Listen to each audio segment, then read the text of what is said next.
Welcome. This is Tom. Mike. AM. In the PM. A2DRadio.com. We're live from the BMW of Atlantic City studios like we are every Wednesday night. BMW Atlantic City. We're off exit 37 in the Parkway. Find them online. BMW of AtlanticCity.com. Every Wednesday night we are brought to you by our certified public accountant. Make them yours. Gibson Mayer, LLC. Find them on the web. GibsonMayer.com for all your accounting needs. Not just your taxes. Everything. Get them done. Give my man Jim Gibson a shout out. Gibson Mayer, LLC. GibsonMayer.com is where you can find him. Jimmy's the man. Tom Arnone, Michael Mataraki. The guy behind the guy, essentially, the man behind the glass is now slid over. Mr. Rapovia, how are you, sir? I'm great, man. Thanks for having me. It's good to be on this side of the camera with you guys. Sorry out there. This is a We'll let you know after the show. Yeah. The main man, Metal Matt, back in the saddle again on the ones and twos. What's up, my brother? Good to have him back. He always gets me jazzed up. Like back in the day when the whole party started. And welcome to the takeover. Welcome to No Agenda Radio. Welcome to We Don't Give a Shit if we get access to A, B, C, and D. It's a worldwide leader of Real Talk. And you're joining us, and we're going to be talking about headed for another Cavs Warriors rematch. Oh, I think so. Oh, it's hard not to think so. We're going to do our NBA playoff discussion later on in the show. Ryan Howard released from the Atlanta Braves. We'll touch on that. Carlos Ruiz returns with the Seattle Mariners on the two-game homestand that we just finished up today. 0-2 on that stand. Brutal. We'll talk about Matt Klentak needs to find bullpen help. We'll talk about how I feel like there's no better time than right now to bring up every puppy you have. And I'll give you my reason. A guy, Thomas Roach, on Facebook disagreed with me and said, well, why throw him to the wolves? We'll talk about that later on in the show on how you gentlemen feel about that. And we'll go from there and how everybody out there feels. You know, chime in. Facebook, Twitter, Instagram, YouTube. We'll read your comments off. It's like you're sitting right next to us. You're sitting on Santa's lap, and whatever gift you want, we have for you. That's how that's going to go tonight. We will obviously talk about Phillies dropping 8-10 on the road trip. Dodgers, Cubs, coming home to the Nationals, 8-10 they lost, and then now two more. So make that 10 of 12, and that's ugly, ugly talk. Eagles sign undrafted free agent D-tackle Charles Walker from Oklahoma. I know you want to touch on that. Definitely. We'll give her a way too early projection of the Eagles' 53-man roster, which should be fun, and obviously chime in on who you think that's going to be. I got this broken down. I'm ready to roll. I know you do. We got tons of people chiming in. Tons of people. Brian Wilson, Tommy's second son, should be the first cut Marcus Smith. You're a flat-out moron, all right, because you got your other DN holding out right now, according to Jeff McClain. Not according to A2D Radio. We just passed the news to you. So our poll question brought to you by Scanzano Sports Center. Find them on the web, scanzanosports.com. Team Combat. Get your kids ready. I'll make them in the pros. Which rookie will have the biggest impact on the 2017 Eagles? Barnett, Jones, Douglas, Pumphrey. You got somebody else? Let us know. Comment in. Facebook, Twitter, Instagram, YouTube. A2D Radio is where you can find us. John Kuchmick, my neighbor over there, said Douglas, he believes will be the biggest impact. Read some of these off. Robert Wims, Douglas as well. Tyler Gardner. This depends on if Brandon Graham stays. Drew DeSato. I'm sure I got that wrong, definitely. Are we going to be okay with our current running backs? We'll talk about that. Oh, we'll talk about that. Wilson claims you look like you're wearing a Vikings hat. Big Slammy Sleeves fan he is. And so we used to be too, Brian. Remember 15-1? We used to be too. Actually, Wilson, it's not a Vikings hat. I am repping my 33-9 and 13th ranked Westchester University Golden Rams. Westchester. Getting ready to get into the NCAA tournament this week. So I'm throwing a little love back to the alma mater. Class. All class. Oh, absolutely right. Keep it. I was surprised coming in here. I was the only guy wearing a Philadelphia sports team, and but until you put on that sweatshirt for the show. Changes for the people. Oh yeah. You know what I mean? Oh yeah. Fake it till you make it over here. Oh yeah. Wilson says you look like you're dressed at the rec center in '94, which was a local place we used to hang out at. He's got a lot of shots tonight, the big fella. That's where this outfit came from. I got it out of the closet back from '94. So, gentlemen, which rookie will have the biggest impact on the 2017 Eagles? Barnett, Jones, Douglas, Pumphrey, other. Again, let us know. Facebook, Twitter, Instagram, YouTube, A2D Radio, where you can find us. This segment is brought to you by the new Soap Standard. Soap Stash, get your bars. I'm telling you, they'll clean you up. SoapStash.com, all kinds of products for your lady, your mother, Mother's Day. Let's go, people. Perfect. We're here for the fans. So for the fan, by the fan. Let's go. Alex Ocasio on YouTube gives me the Donnell Pumphrey or Shelton Gibson hot takes.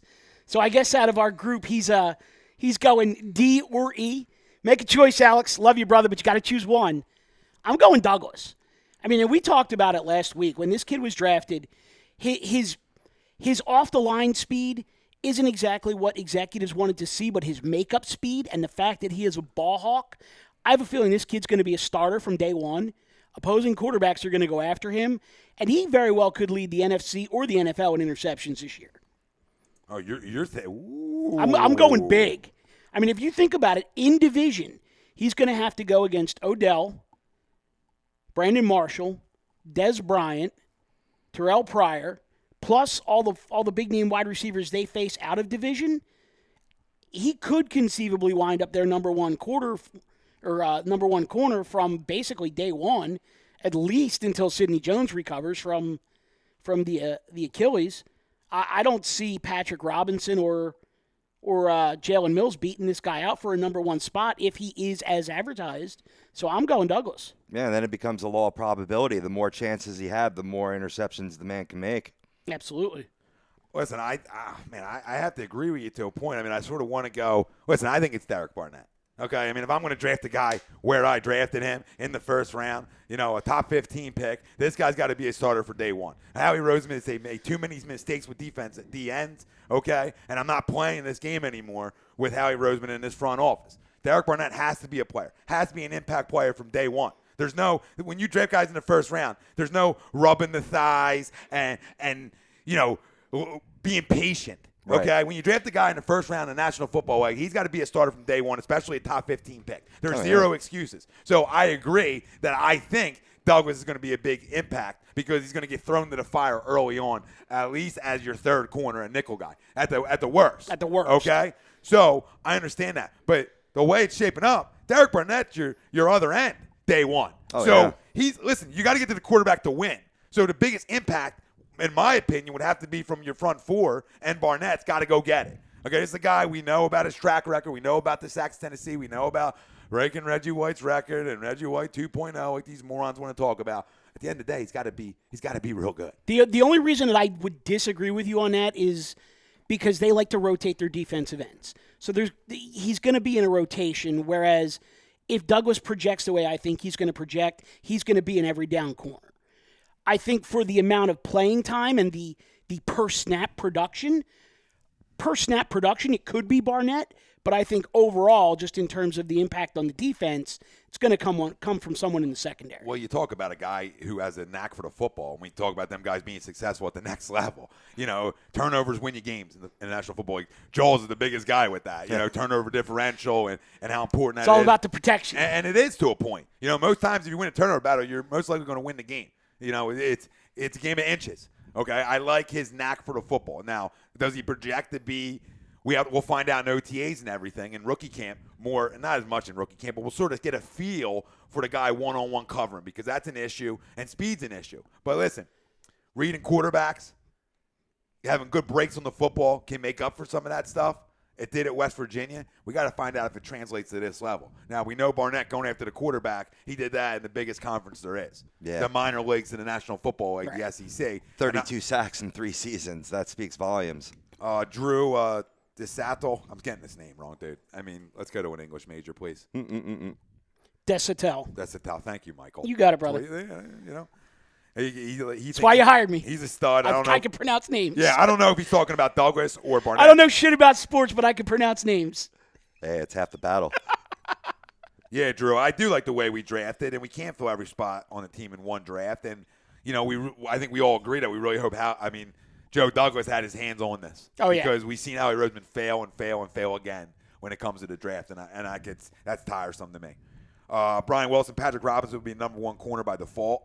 Douglas screams safety to me. Never played this kind of man-to-man press day. Struggled in the Senior Bowl. Will need some time if he is a corner. His size screams safety. I do agree with that to a point. Maybe not day one, but maybe over time if it doesn't translate. I just think the ball skills are too good for him not to excel at corner in the NFL. Yeah, but I mean, if if you struggled that much at the Senior Bowl, covering guys man-to-man and press, we got to see if he translates to Schwartz's day, which is concerning. But guess what? If you're a ball hawk, Malcolm Jenkins was a guy who found out, got a high pick and couldn't cover one-on-one. Just couldn't be a corner in this league. And when New Orleans moved into safety, his career changed. So I think the Eagles are going to be real on this one. And if he doesn't work out, I think you could see him go back there. But to your point, I do agree. I mean, them ball skills, to me, think you can get it done at the corner. But if you don't have the speed to do it, then that's where you go. You go to safety, which wouldn't hurt us because then ball skills will really translate great at safety. Wherever he is, Absolutely. as long as he's on the football field. So it's a good pick.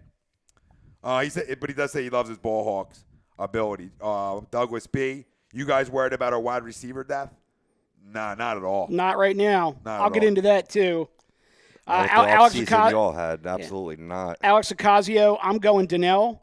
He's so fun to watch. Cuts are explosive, fast. He just finds the right hole to run through. His weakness is pretty glaring, though, and that's his strength. Real E, Mac Hollins might make a good impact on special teams. Don't disagree with you there. Yep.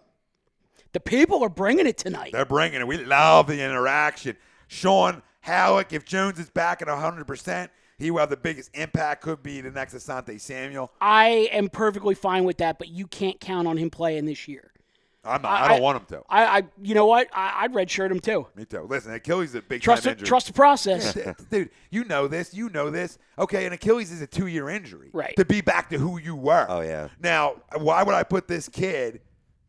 I get it. You're not deep at corner. I get that. But I'm not going to put this kid in a situation which can hurt his long-term future for my organization. Don't you do that. And not with an Achilles man. injury. Let him get it right. Right. If you're right, if you are right, and the doctors clear you halfway through the season, well, then we can visit it. You know what I'm saying? But I'm not in a rush to play him is all I'm saying. I want him to play. Of course I want him to play. He's a stud in my opinion. So what you're saying is the Eagles should take the Sixers timeline in terms of nursing the guy back to health. For him, absolutely. No. Well, no. Yes and no. Yeah. Because the Sixers messed up a lot of things. We can get into that later. All right. I mean, too many things the Sixers messed up. I'm on board with that. If they want to take a whole year with him, I'm okay with and say you come back 2018 and you're hardcore, absolutely. Yeah, why not? Why not? Why not? I'm not in a rush. I need you to be right. Yeah. I drafted you to be right. I'm not drafted to be a shell of yourself. I mean, Man. if everyone's saying that this is a first-round talent that we got in the second round, when he gets on the field, I want him to be ready to be a first-round talent. If the Eagles were going to draft him at 14, if he stayed healthy, then I want him to be as productive as the number 14 pick when he hits the field. And if that means missing a year, I'm fine with that. I'm totally cool with that. Yeah, I mean, In fact, I know the folks at home can't see this, but if you scroll all the way down to the bottom of my roster projection here, I have PUP, Sidney Jones. on the pup. He's on the pup, and he can stay there. Yeah. He's a pup. He's on the pup. He could be a pup all season for all I care. I'm glad to have him. Well, I mean, that feeds into my response to the Twitter poll question. If you had taken out the 2017 out of the sentence, I'm going Sidney Jones all day. Great first-round talent that you got in the second round. No disrespect to Barnett. Yes, he can get after the quarterback, but you said he's going to be in that carousel of DNs for your team. So how long will he be on the field? And that's what I want to turn around and fire off to you guys. How many sacks do you project for Derek Barnett this season? We're getting love and good questions from the Cowboys fan. Yeah, we're getting everywhere. What was it? Hit me again, Robbie. I'm sorry. How many sacks do you project for Derek Barnett this season? Playing alongside Brandon Graham and Fletcher Cox, he better walk into 7 or 8. I'm going 8. Yeah, I ain't better. Again, a first-round talent, a guy drafted in the top 15, you better go get the quarterback, especially when you're on the line of Cox and you have Graham on the other side. Right. You definitely need to. Reading out a couple more comments. We got a ton flying in. Drew likes the dual threat that Pumphrey brings, and he likes that pick a lot. I agree. Yeah. The only concern I have with Pumphrey is how much is he going to get on the field while the Eagles still have Sproles. The one thing that I actually could hope is he makes such a splash in training camp, and another team who is real close to getting over the hump and needs that 1-year fix because Sproles has already announced that this is his last year, makes a trade offer for Sproles. Somebody who thinks that they just need that, that punt returner, kickoff returner, pass catching back out of the backfield, and that's going to put him over the top. But my final roster projection here has both of them on the roster, so I'm kind of banking on him staying. So here we go. Couple coming in. Sean Halleck, what do you guys think about trading for or signing a free agent running back, and who do you go with? Can we hold that thought? Yup. All and Lenny Robinson, my buddy, totally disagrees the whole year. of not needed is a bad move. I'll get to his other comments. Sitting him the whole year is no good. When he's ready, he plays. I'm thinking pup list. See you week 8. That's where I stand if he's ready. Right. But I'm not in a rush. If the medical staff feels like, hey, it'd be better to just give this guy the extra year to rest it, then that's a decision they make. I want the guy to play, but I need him to be 100. But the nature of the game, you can slot him in and out. You can have him as your nickel back and not really give him too much time on the field where he could risk re-aggravating, re-injury, and so on and so forth, and thus jeopardizing the future of who you drafted there. Yeah, going back to my point, I don't have a problem if he plays. I mean, if he's cleared and he's 100%, I certainly have no issue with him being on the field, but I'm not rushing him back. Just because his name is Sidney Jones and he is who he is, I'm not rushing him back. Lenny said he's already working out in a boot and he'll be ready. If he's ready, he's ready. I don't disagree with it at all. Andrew DeFranzo, Jeremy Hill would be a solid addition to the backfield, young and hungry. I agree. They do. Because Lenny said Kendricks for Hill. Definitely. Sean Halleck said the same thing. Would you trade Michael Kendricks for a running back? I'll trade Michael Kendricks for – I'm married, but I'll trade him for a good-looking girl. She can come upstairs with us. Looks like some people – Hey, how are you? Some people were all over the Twitter machine today because that seemed to be the rumor that was floated out there was the Jeremy Hill for Michael Kendricks and a draft pick. Yeah, I'm trying not to post rumors on A2 Day. I try to keep it real for the people. When it hits, I want to give you the news. The Brandon Graham one today ties into a question we have on here. And let me just find it because it's fun. Really? How about Corey Clements at running back? I actually have him on the practice squad. So, we'll say his health, right? It's health. And the fact that he went undrafted, I think, precludes other teams from signing him away at the end of I agree. End of camp. So I think he's a real good practice squad get. Anthony Hardiman, buddy of mine. How long Graham going to be out for or hold out for? Listen, this is my opinion on it. I don't want you to go too, Mike, on this one because I think that a lot of things can happen in this process. When you draft a DN in the first round, it puts pressure on guys because now guys are worried about their money and their long-term future with an organization. And this ties right into Brandon Graham. So his agent, in my opinion, probably jumped the gun on this and was like, hey, we're going to hold out and make sure we get you more money and get you paid, okay? Yeah. Now, Jeff McLean, to me, is a guy I trust.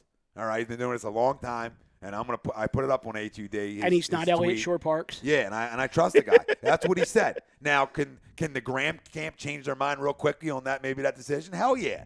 I don't think it's going to be long because once you start hitting his pocket, you force a guy's hand.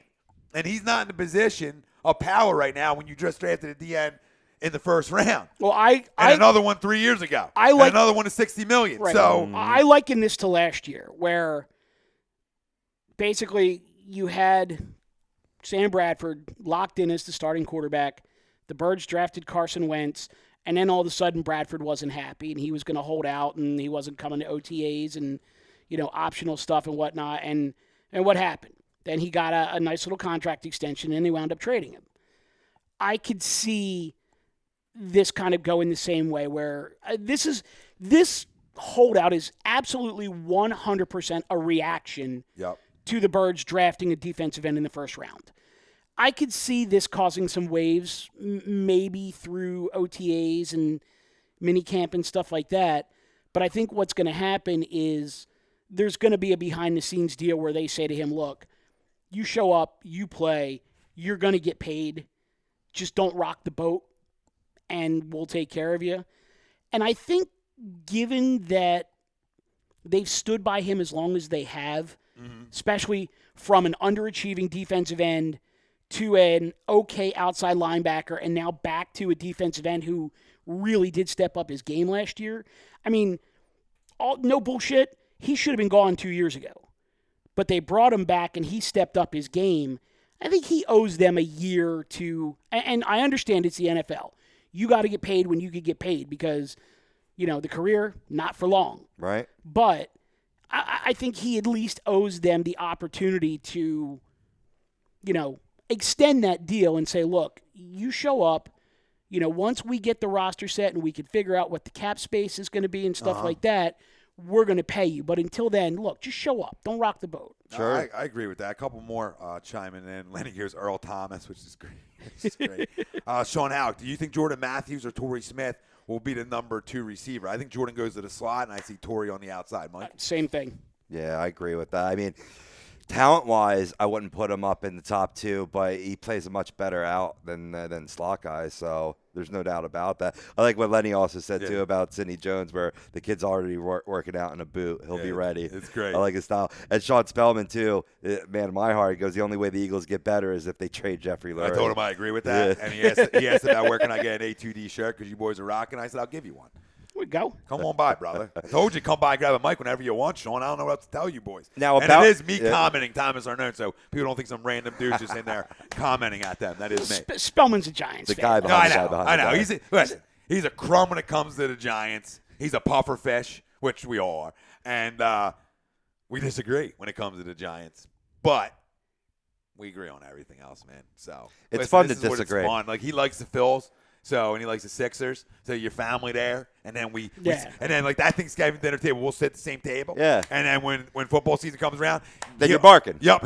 He'll be with and you. Fun. He'll be with you at the kids table, and us Eagles fans will be at the big boy table, slicing the turkey. You know what I'm saying? Does Paul Turner make the final roster, Sean Halleck? No. See ya. It was a big surprise what he did last year, so I don't think it's going to happen this year. That's Spielman, good dude, bad football fan. Should we get into this, Tommy? You want the breakdown here? Yeah, let's get into it 1 second. Brian, go ahead, Rob. I just had a quick question before we leave the Brandon Graham subject. He's coming off a pretty good year last year. I believe he's making $6.5 million. 6.5, yeah. Yeah, 6.5 right now. What do you think he could command if they renegotiate the contract? He's not a $10 million defensive end. Nah, it's well, not. Vinny Curry right? gets 65? What did Curry get? Yeah, Curry gets more than him. Yeah, but a lot of that was guaranteed signing bonus money, which Graham got 2 years ago. Brandon Graham's a great dude, by the way. He is a great dude. FYI, yeah, cool. I know somebody who's I got hung no out beef with him, and he says he's awesome dude. I can believe it. Yeah. That's why it's Not kind a of jerk off at all. unlikely that he would be holding out. And he hasn't come out and said it at all. Dude, these agents, man, they run the show. Like, we can get all mad at the player all we want. But when agents listen, you see kids come out too early in the NBA because the agents telling them, oh, you're going to be a top 10 pick. These agents also want to get repaid again, too. And this is what people miss sometimes. It's not just about Brandon Graham getting paid. This agent wants more commission. And it's like Mike said, and he said it perfectly, it's a reactionary thing. And like I said to start the show, when you draft at the end of the first round or any spot or if it's safety, it's this or that, a quarterback, whatever, guys who are the starters get nervous. And if they're not signing long-term deals, they question their future because, like you said, yeah, you got guaranteed money and a signing bonus. But nothing else guaranteed.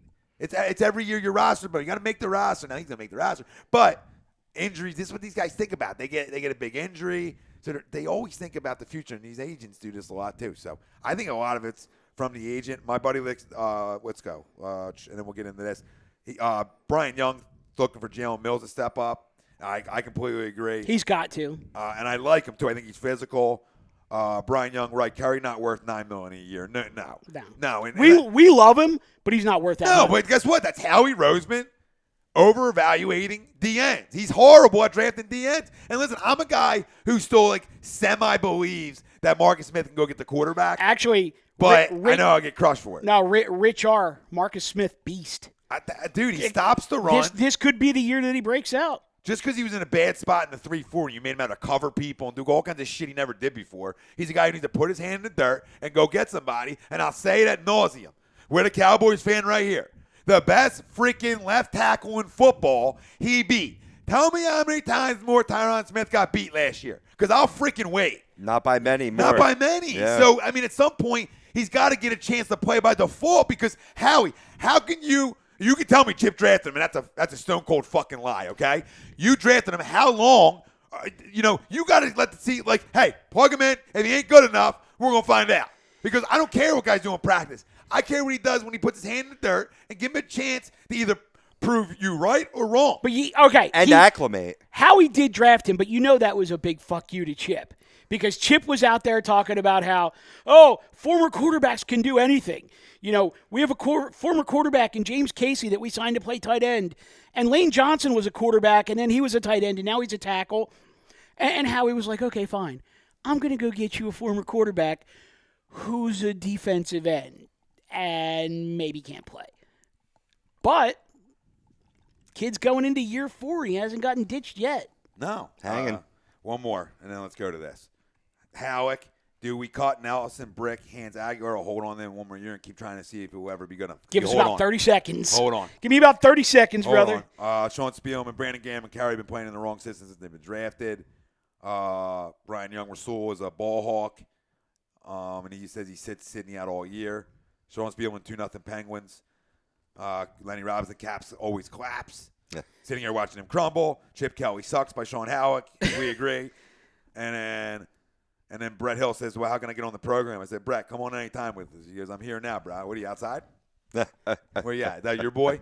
Yeah, from All Things NFL, yeah. Matt's in studio on the ones and twos. Insights. What do you got? I saw anytime, Brett. Looked like you had a comment over there.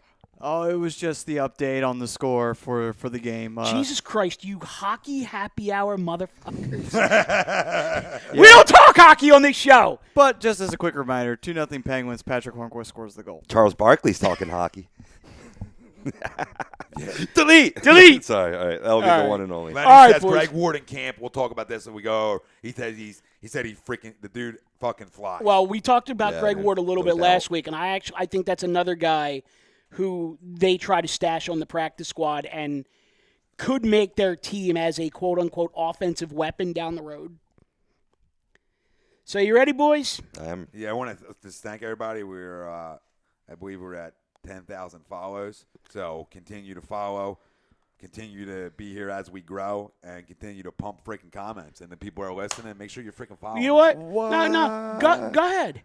Because I know you got fire brewing there when we hit the big 10,000. So yeah, I want to say fuck you to a lot of people. A certain guy who said it wouldn't last more than 6 months, a year and a half ago. You're a freaking moron. Anybody else that said we were playing radio or other bullshit, go fuck yourself. Anybody who didn't believe in me or believe in the people that I bring in, go fuck yourself. I mean, the list can go on. A lot of FUs. Listen, at the end of the day, I'm a freaking grinder. I bring in the best in the business. I'm the freaking best in the business. You people out there are the best in the business, and you need to have people talking sports that are for you and by you, and that's what we're here to do. All right? Plain and simple. That's why it's real. That's why people follow us, because we're the best in the business. Nobody's better. It's and know their shit and just don't regurgitate what they read in the paper. No, I don't listen to this stupid freaking dial. It's terrible, and if you're listening to it, get off it. We're here for you.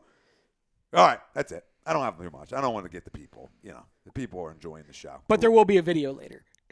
Could be. Maybe tomorrow morning. We're in this shit together, boys. All right, so let's do it. All right, boys, here we go. The Mike Mataraki way too early projection on the Eagles' final 53. The first few are honestly, I mean, it's just chalk. You're going Caleb Sturgis at kicker, Donnie Jones at punter. Your long snapper is John Dorenbos. Yeah, done and done. 3 quarterbacks, it's a no-brainer. Carson Wentz, Nick Foles, Matt McGloin. I do think they carry 3 quarterbacks this year. I do think what you'll see, though, is one of them will be the infamous game day inactive emergency third.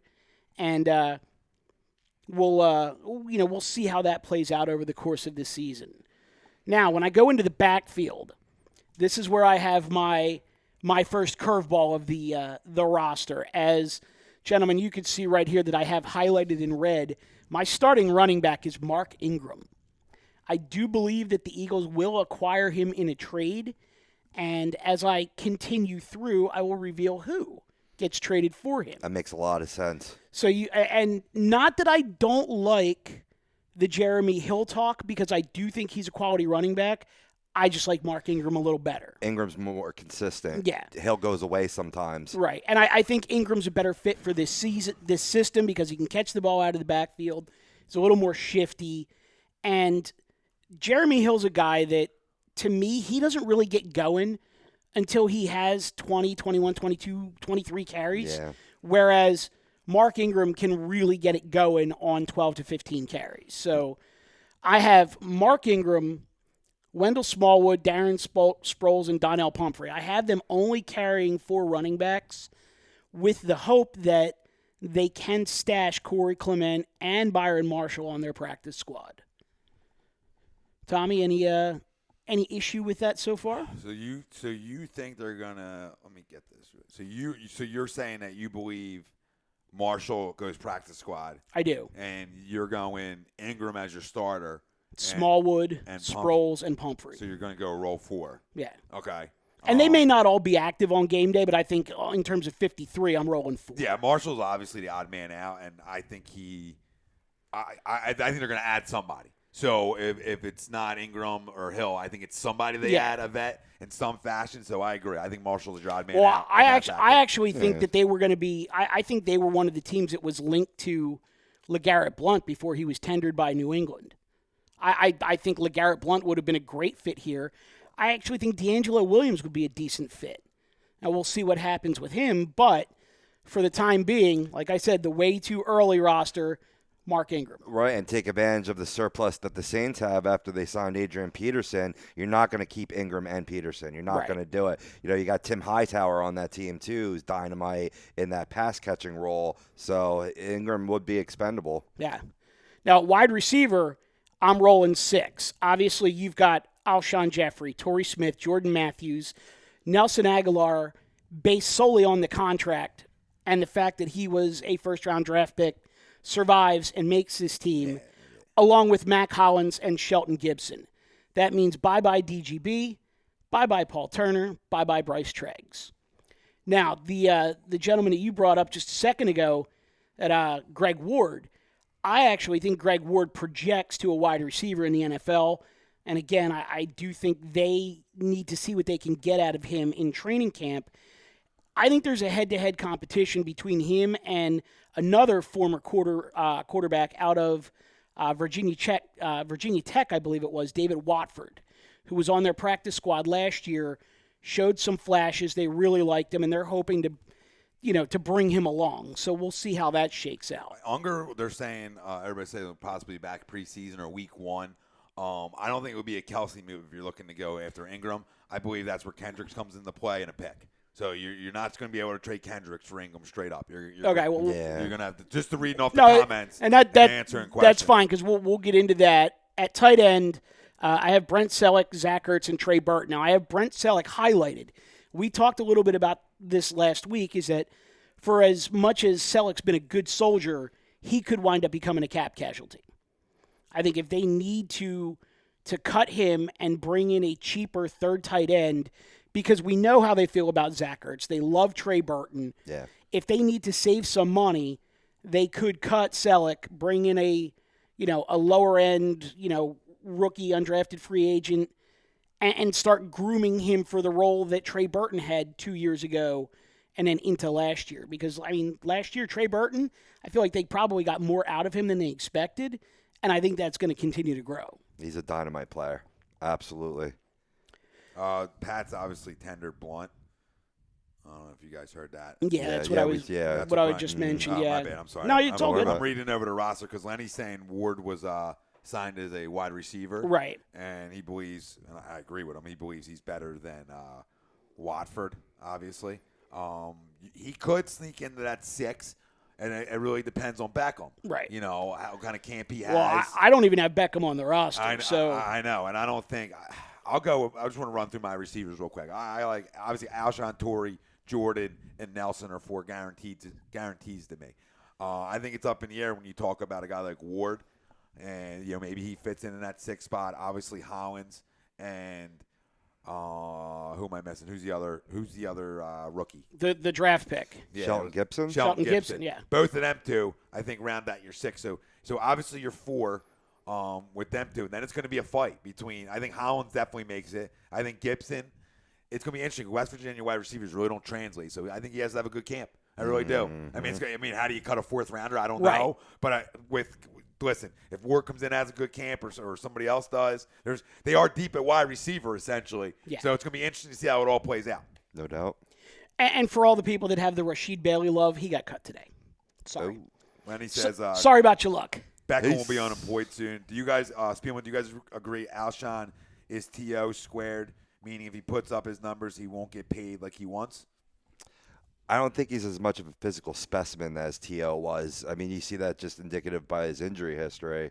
I mean, can he go up and get it? Absolutely. I compare him more to like Des Bryant like now, whereas T.O. had good speed and could catch the football on the run. Yeah, Mike. Do you think that we wouldn't pay him No. if he has a good year? No, I absolutely think that they brought him in on a 1-year make good, and if he makes good, he's going to get mad bank next year. I don't even think that's a question. All right, so I gave you my 6. All right, that I so believe make it. Continuing on to the O-line. And this is where we may have a little conversation here because I've got 3 pure tackles in Lane Johnson, Jason Peters, and Halapula Vate Vaitai. Practice that shit. Nice. 3 guards, Brandon Brooks, Chance Warmack, and Isaac Samalo. 2 centers, Stefan Wisniewski and Josh Andrews. And then your swing man being the guy who could play either tackle or guard, Alan Barber. The big name noticeable, or the missing big name noticeable there is Jason Kelsey. I do believe that Kelsey will be the one who gets traded for Mark Ingram. If it's not Kelsey, it could very well be Michael Kendricks, and I do have Michael Kendricks highlighted here in bold as we get into the defense. I do believe, though, that even if Kelsey is not included in a deal for Mark Ingram, I don't think Jason Kelsey's on this football team this year. Interesting. Looking at this, and you think Wisniewski slides into the center role? I do, and I think with Kelsey, it's an issue of he's undersized. He was a Chip Kelly guy, and I don't think Carson is going to need that babysitter on the offensive line this year to turn around and tell Carson what the protection's going to be. I think Carson picked up enough of it last year that he's going to be able to come up to the line, call out the protection. If the protection needs to be changed, Wisniewski can change the protection, and that's not an issue.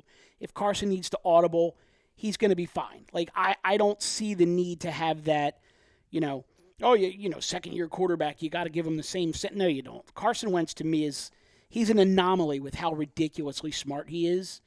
And I don't feel like the center continuity is as much of an issue as some people make it out to be. I can get on a nice relationship with the new guy. Absolutely. And, it's interesting that you're going to send Kelsey to the Saints.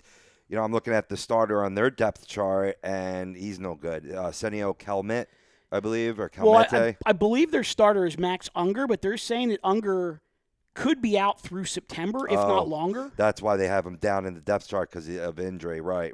Yeah, they're saying now he might be back earlier than later.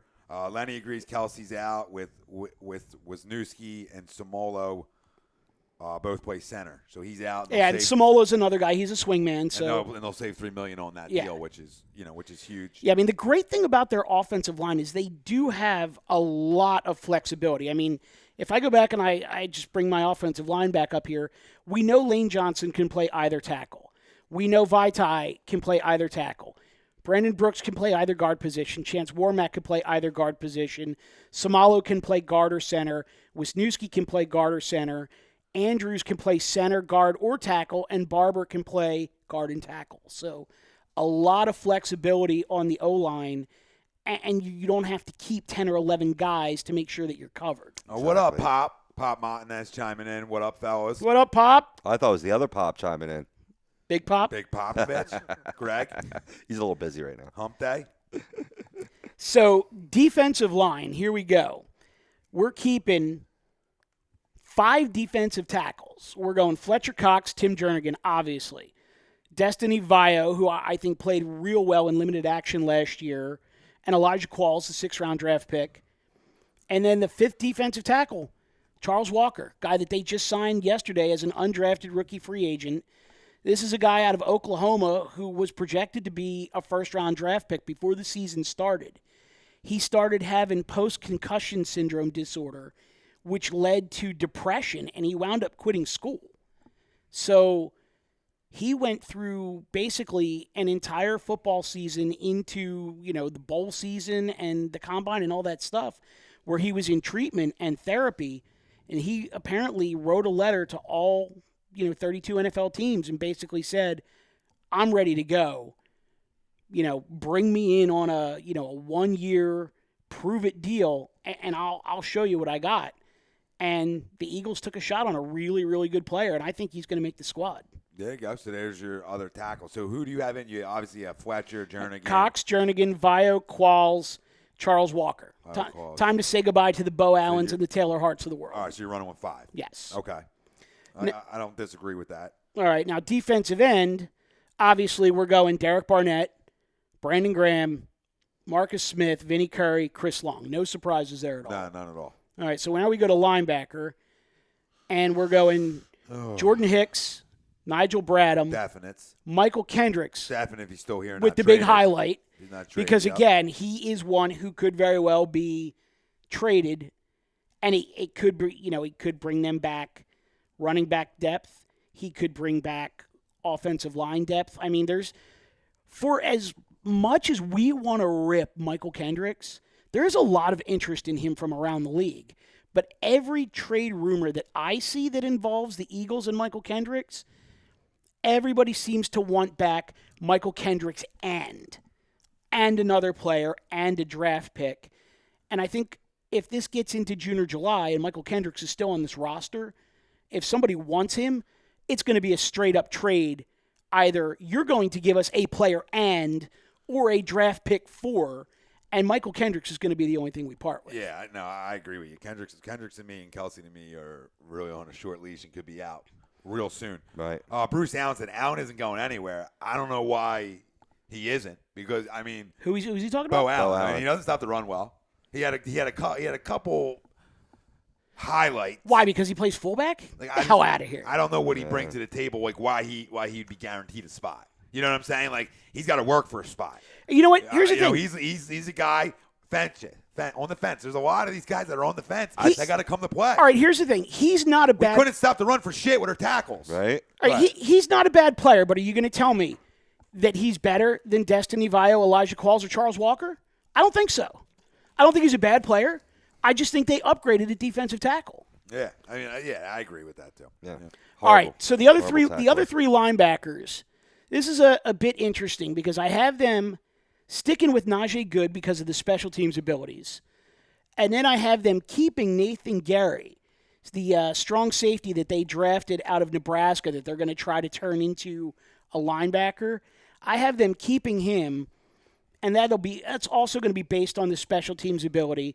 And he could also be a game day inactive from time to time. We'll see how that shakes out. And then Steven Daniels. And this is a guy that we talked a little bit about last week. He was considered to be the most physical linebacker in the 2016 draft. He was the kid that the Redskins drafted. He wound up on IR all of last year. The Redskins needed a roster spot.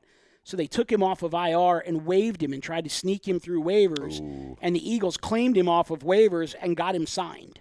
Got him. So I think that's great because it gives you a real physical presence at the position, a good special teams guy, and you take away from a division rival. So I think he's got to stick. Yeah, it's winning on all fronts right there. Yeah, absolutely. Now my secondary, to start the season, I have Rasul Douglas, Patrick Robinson at corner. Jalen Mills is your fourth corner. Ron Brooks is your slot. I don't think it's much of a surprise there, although I do think there could be some competition for that slot corner job with Ron Brooks. Well, I think that's really his job to lose. I mean, we talked about last year when he was playing them first 4 games before he got hurt. He was really doing a really good job compared to what we had afterwards. Right. And our defense really took a hit after that. So I think that's totally Ron Brooks' job to lose. I don't see anybody beating him out for that spot. The only person who maybe can make a run for it is I know people will say Douglas. I don't think he has the speed to play in the slot, in my opinion. I think you need smaller, faster corners in the slot. So he's like 6'2", isn't he? Is it Russell Douglas? Douglas is big, but if Brooks is a smaller guy, I really do believe that's totally his spot to lose. I don't see anybody. Man, I don't see anybody taking that spot from him. No, neither do I. Yeah, right? Yeah, I mean, you agree with that? That's his spot? Yeah. So you have, obviously, Mills. Robinson, Mills, Douglas, and Brooks. Robinson, Mills, Douglas, Brooks. And then I go 4 safeties. Obviously, Rodney McLeod, Malcolm Jenkins, and then I have backing them up free safety Terrence Brooks, strong safety Chris Maragos. So you don't even have Watkins making the team? Well, I do, but I have Watkins as your swing defensive back. Could play a little corner, a little safety. But I also have him down here in spot number 53 highlighted because I feel like if Sidney Jones does get activated from the PUP list at some point this year, Jalen Watkins becomes the odd man out. Right. Later, Right. Sean. Got to put the kid in the back. There Great we show, go. fellas. Thanks, Sean. Brian Young, I see Jalen starting to. Rasul, till Sidney heals up, then he is our shutdown cornerback. It's going to be Jalen and Patrick Robinson to start. There's a reason they brought Patrick Robinson in, and it was to start him. Yeah. You know, and obviously that maybe it depends on the draft, but we'll see how guys win jobs. Well, but here's the thing, though. They've brought veteran corners in the last 2 years to start, and none of them have really worked out. So I'm not putting my eggs in that Patrick Robinson basket until he proves it. Lenny, Watkins could be out. I agree. He's underperformed. There's no question about it. He's not a true safety. You know what? Corner. Here's the thing, though. He's not that guy. I give this kid all the credit in the world to come into the league as a corner and basically be unemployed for almost a full year and to reinvent yourself and come back as a safety and wind up making the team again. Like, I give this kid all the credit in the world for changing positions, getting bigger, getting stronger, getting faster, busting his ass. Obviously, we know the bloodline with Sammy Watkins, so there's clearly some, genetic rub-off there. So, I kind of hope that this plays out to where if Sidney Jones is activated from the PUP list, Jalen Watkins makes it a real difficult decision, and maybe it's not him. Because, as a fan, I love the kid. As a professional, I just don't know if he winds up sticking based on what else they have. Gotcha. Now, let's say, for argument hypothetical, Patrick Robinson doesn't pan out for that free agent pickup. Could Ron Brooks slide up and be your number one right corner? I don't know. No. I don't think so. He can't play the outside. He can't play the outside? He's a total slot guy at this point of his career. It's interesting because I don't think he could play the outside, and I don't think that Douglas could play the slot in his rookie year. And Brian Young, he doesn't like Patrick Robinson. He's so up and down. I agree with you. But they brought him in as a vet, and Howie to put a Band-Aid on the corner possession. It's a Band-Aid move. It's Howie's MO. Teach the kids a little bit. We talk about it all. But you know what, put though? the Band-Aid on the kid. Doesn't it make sense now, though, that if you think about it, he knew that Sidney Jones was going to have to be a PUP guy, and if he knew that he was drafting Sidney Jones, then he needed to put a Band-Aid on it at least until Sidney's healthy. Because I think if you project long-term with this, 2018, your starting cornerbacks are Sidney Jones and Rasul Douglas. So, is it a matter of, is it the infamous Howie Band-Aid? Sure it is. But was it done with a purpose?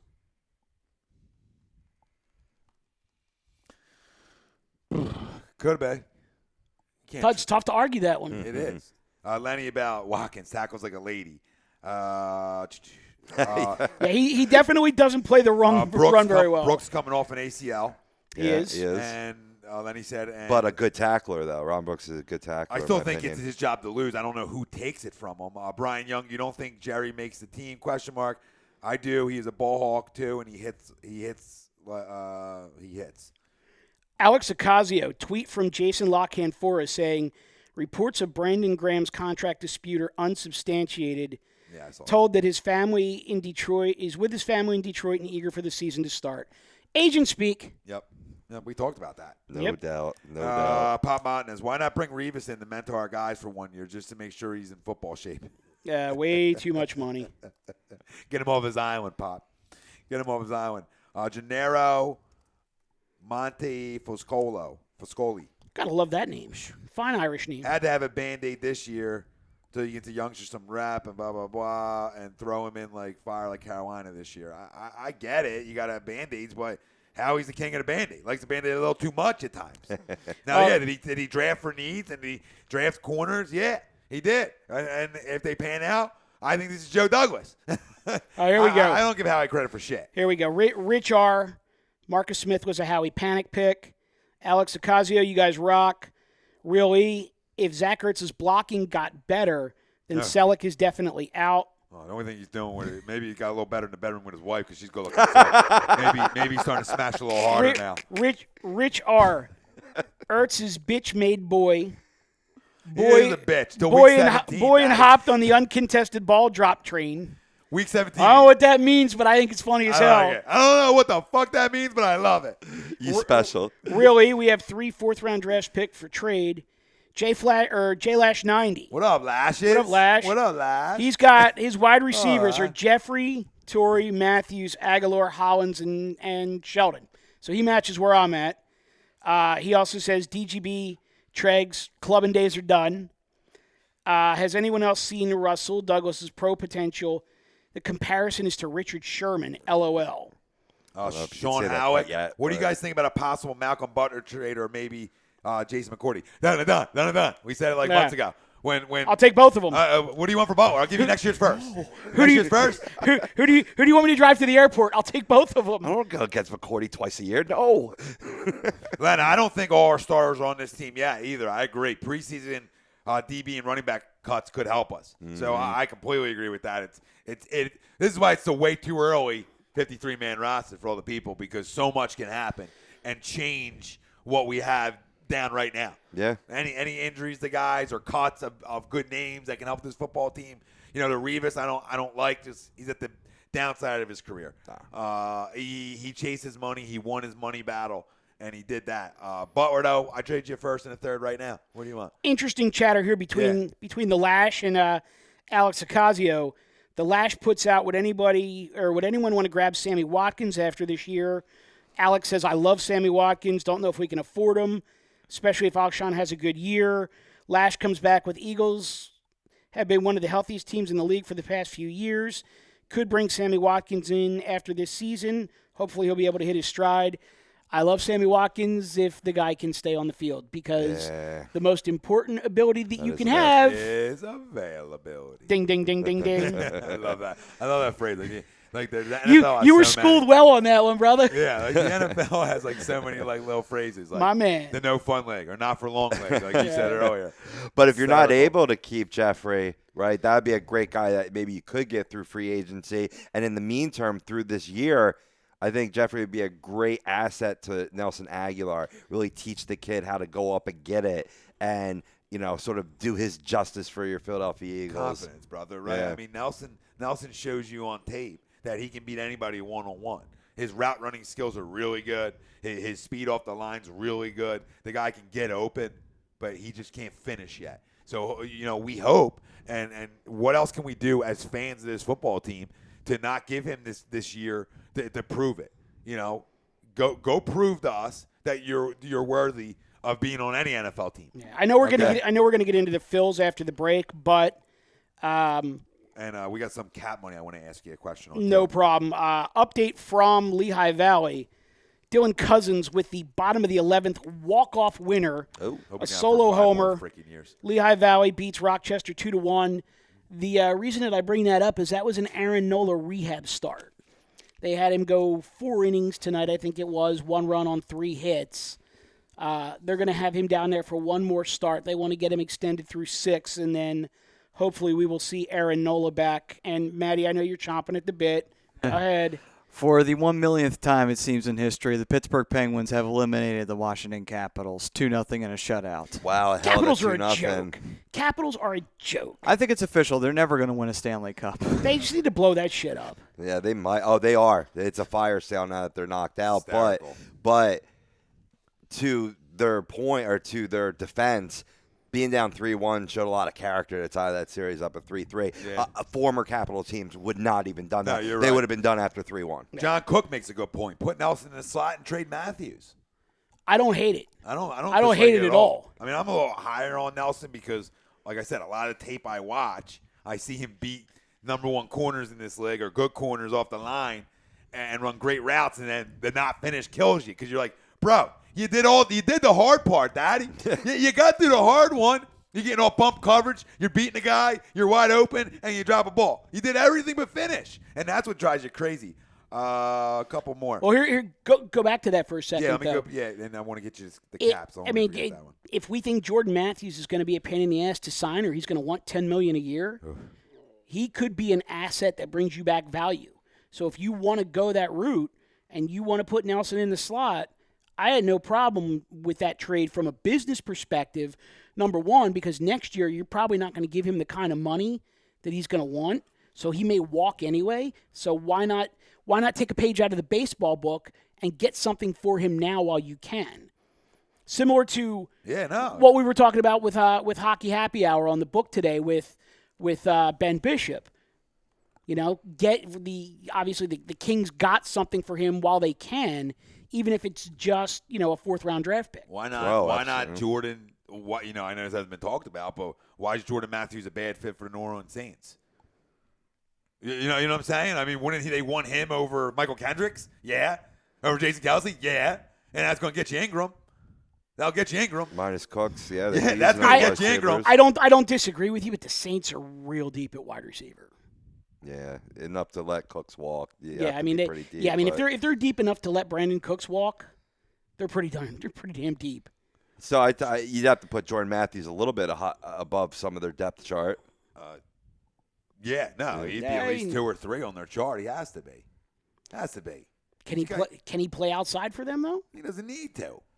You can move them all around. I mean, they figured all that out. Yeah. But here, a couple ones. Sean Howard, do you think the Eagles will make the playoffs this year? How deep do you think they go? Listen, in my opinion, they better be a playoff team. I need to see progression of this football team. To me, I didn't even look at the schedule, and I said 11-5. I mean, I'm more realistically 10-6. But they better be. I'm in the neighborhood. I got them 9-7. Yeah, I think they need to. Just all depends on the running game. Yeah. They get a player like Ingram to balance out their wide receivers. Dangerous. Running game in the defense. I mean, if you can't stop anybody, it becomes a problem. Sure. Yeah, Brian Young talking about Trout. Need to trade for him. I said we'll talk about that after the break. We've had our fun with that. Bruce Stone says Mac Hollins should follow Jeffrey all around all season and take any advice he wants to give. About a very familiar skill set. And he wouldn't mind seeing Pumphrey playing a little slot. Gennaro wants to know, what is Matthews' cap? I would assume cap hit. This year, it's actually pretty low. I want to say it might be 5.5. But, I mean, he's already talking next year. He wants upwards of 10. Because, this is the last year of his contract. So, for that many drop passes? Right, but here's the thing. And, Rob, I don't disagree with you for the drops. Right. But if you look at the numbers he put up, and granted, a lot of that, is the combination of the Chip Kelly offense and then the West Coast offense, where the slot guy's always going to put up numbers. But the numbers, I hate to say that the numbers don't lie, but in this case, he's got big numbers, especially for a number 3. Mm. Yeah, because Lenny St. Snead and Thomas are the starters, and obviously Cook is in their slot. But you're getting a guy who's been on the brink of 1,000 yards 2 straight years. So, it's a good trade. Listen, they don't need Ingram. There's no room for him, really, in my opinion. Can they keep him? Sure, they can keep him. They don't have to trade him. But for a team that likes to sling it around the yard a lot, I would feel like Jordan Matthews, when they go 4 wide, is a good fit for them. But guess what? I don't make them calls. Rich R, don't like a revolving door at wide receiver with a young quarterback. Fair point. Wait, is it still a rookie contract for Matthews? No. Yeah. It is, right? It's the last year. Yeah, it's his last year. Yeah, it's last year. Yeah, Gennaro. Yeah, it is. Jay Lash, love this draft. At first I was blah about it, but now I see they're building a culture. Next year, can we go draft a special running back and grab another corner? This team is not that far off. Defense is going to be legit this year. I hope so. Lash. You'll like my comment back to on this one, Mike. Young goes, Nelson drops are a problem, but DGB and Jordan had more than Nelson did. And I said, DGB is the biggest vagina in all football. The vagine. Gennaro goes, Matthews in a 4th for Ingram. I think you can do straight. I think you can probably do straight. Maybe I give you. What do you say? 4? I'll give you a 5th. Because they don't matter anyway. Take one. Have one, Sean. Mr. Payton. This for everybody. Let's Put it go. on the table. I don't give a shit about late picks. Because Howie's picking them. Hopefully Joe now. All right. So you want to hit a break? Yeah, we'll hit a break. Come back with some Phillies talk. Yeah, come back with some Phils. If people want to talk more Eagles, we're here for that too. Absolutely. All right. We're here for the people, for the fan, by the fan. That's what we do. So, Maddie, we'll take a break here in a second. I'd like to thank we're going to come back, but I'd like to thank our show sponsor, Gibson Mayer LLC, our certified public accountant. Make them yours. Find them on the web, gibsonmayer.com, for all your accounting, tax needs, everything, man. If you got running a business, get your stuff over to them. Let them handle you, work you out. Dot the I's. He's the real cross the deal. T's, that's what they do in that business. Soap Stash. Soap Stash. The new soap standard. Find them on the web, soapstash.com. Scanzano Sports Center. Find them on the web, scanzanosports.com. On the other side, we'll continue our Eagles talk. We'll break down the Phillies losing 10 of their last 12. Where do you go from here? And is it time to bring the kids up? All this, much more. Tom, Mike, AM, in the PM. HDRadio.com. We'll be right back.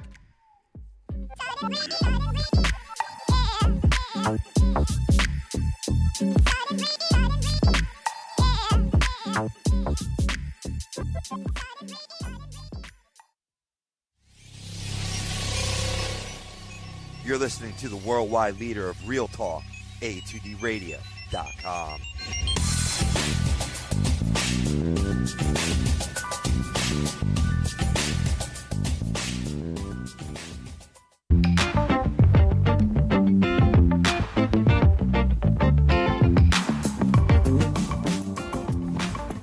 A2DRadio.com is sponsored by The Sports Outlet for all your sporting needs. Located 703 Black Horse Pike in Glendora, New Jersey. Give them a call at 856-939-2030 or email them at sportsoutletnj@comcast.net or visit them on the web at www.sportsoutletinc.com for all your sporting needs. The Sports Outlet.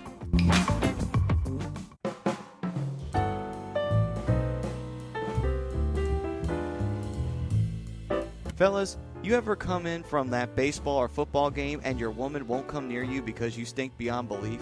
Then you need Soap Stash. You should never settle for a generic hygiene product that only covers up the stench. Treat your skin with the best nutrients. Feel clean with the only soap you'll need. The highest grade carrier oils are ingrained in all of their products, which are 100% natural and terrific for your skin. No sulfates, parabens, or phthalates, and synthetic fragrance free. Contact Soap Stash for your sample package and give your woman what she deserves. You can contact Soap Stash at 844-890-3197 or visit them on the web at soapstash.com or Facebook at Soapstash LLC. Once again, their number is 844-890-3197. Soap Stash, the new soap standard.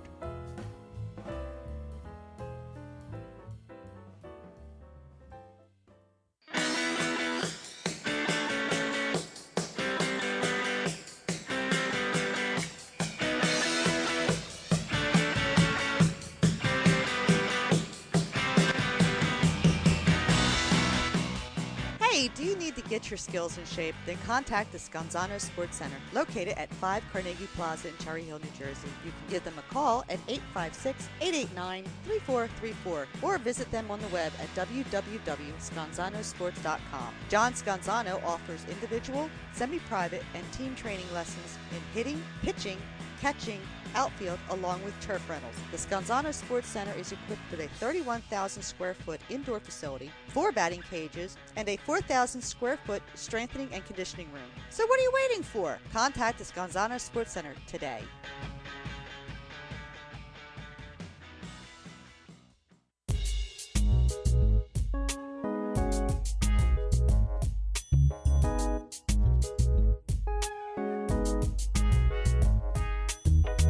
Tom and Mike, AM in the PM, is brought to you by Gibson Mayer, LLC, certified public accountants. Gibson Mayer, located in Yardley, PA, is a leading accounting and business consulting firm with a proven track record of handling critical issues with expertise across many different industries, including construction, distribution, hospitality, manufacturing, real estate, service trades, merchandising, professional services, and professional athletes. Give them a call at 215-369-3300. That's 215-369-3300. Your initial consultation is always free, and if you tell them that Mike from Tom and Mike AM in the PM sent you, you'll receive 15% off all income tax services completed by February 15th.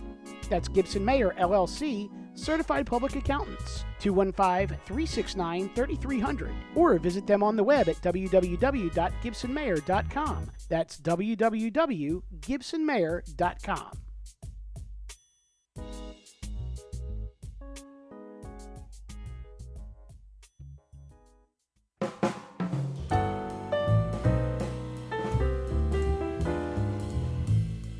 Fellas, you ever come in from that baseball or football game and your woman won't come near you because you stink beyond belief?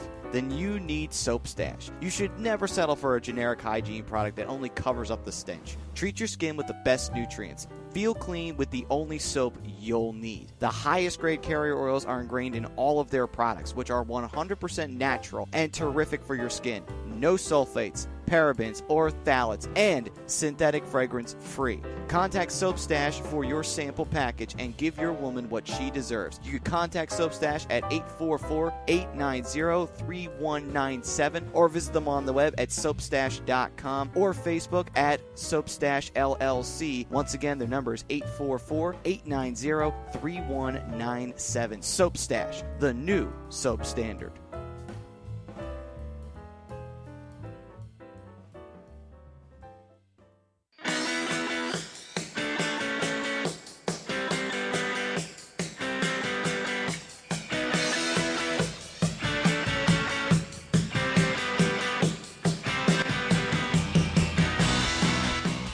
Hey, do you need to get your skills in shape? Then contact the Scanzano Sports Center, located at 5 Carnegie Plaza in Cherry Hill, New Jersey. You can give them a call at 856-889-3434 or visit them on the web at www.scanzanosports.com. John Scanzano offers individual, semi-private, and team training lessons in hitting, pitching, catching, outfield, along with turf rentals. The Scanzano Sports Center is equipped with a 31,000 square foot indoor facility, 4 batting cages, and a 4,000 square foot strengthening and conditioning room. So what are you waiting for? Contact the Scanzano Sports Center today.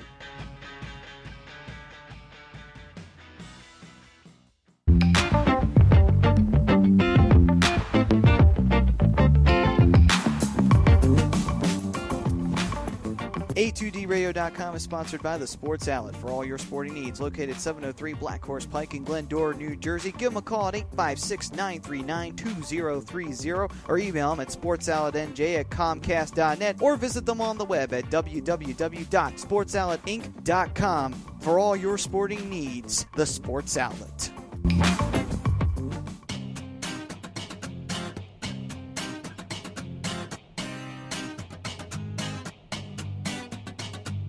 A2DRadio.com is proudly sponsored by Gibson Mayer LLC Certified Public Accountants. Gibson Mayer, located in Yardley, PA, is a leading accounting and business consulting firm with a proven track record of handling critical issues with expertise across many different industries, including construction, distribution, hospitality, manufacturing, real estate, service trades, merchandising, professional services, and professional athletes.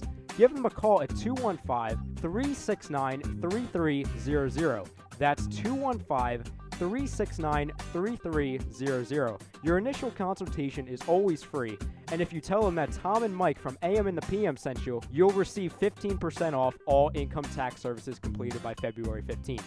That's Gibson Mayer LLC Certified Public Accountants, 215-369-3300, or visit them on the web at www.gibsonmayer.com. That's gibsonmayer.com.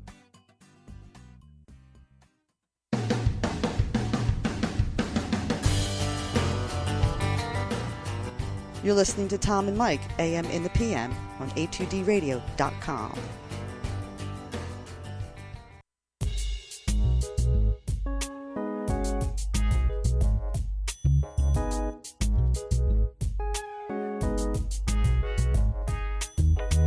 Tom and Mike, AM in the PM, is brought to you by Gibson Mayer, LLC, Certified Public Accountants. Gibson Mayer, located in Yardley, PA, is a leading accounting and business consulting firm with a proven track record of handling critical issues with expertise across many different industries, including construction, distribution, hospitality, manufacturing, real estate, service trades, merchandising, professional services, and professional athletes. Give them a call at 215-369-3300. That's 215-369-3300. Your initial consultation is always free, and if you tell them that Mike from Tom and Mike AM in the PM sent you, you'll receive 15% off all income tax services completed by February 15th.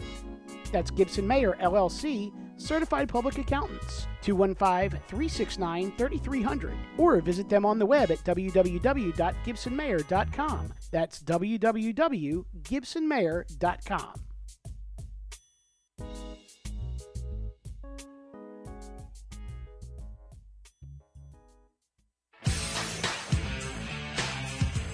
You're listening to Tom and Mike, AM in the PM, here on HUDradio.com.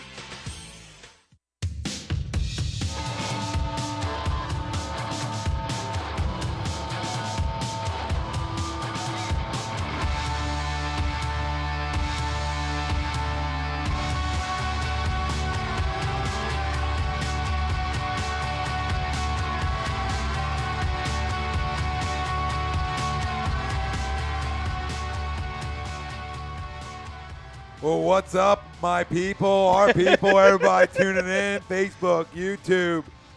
We're everywhere.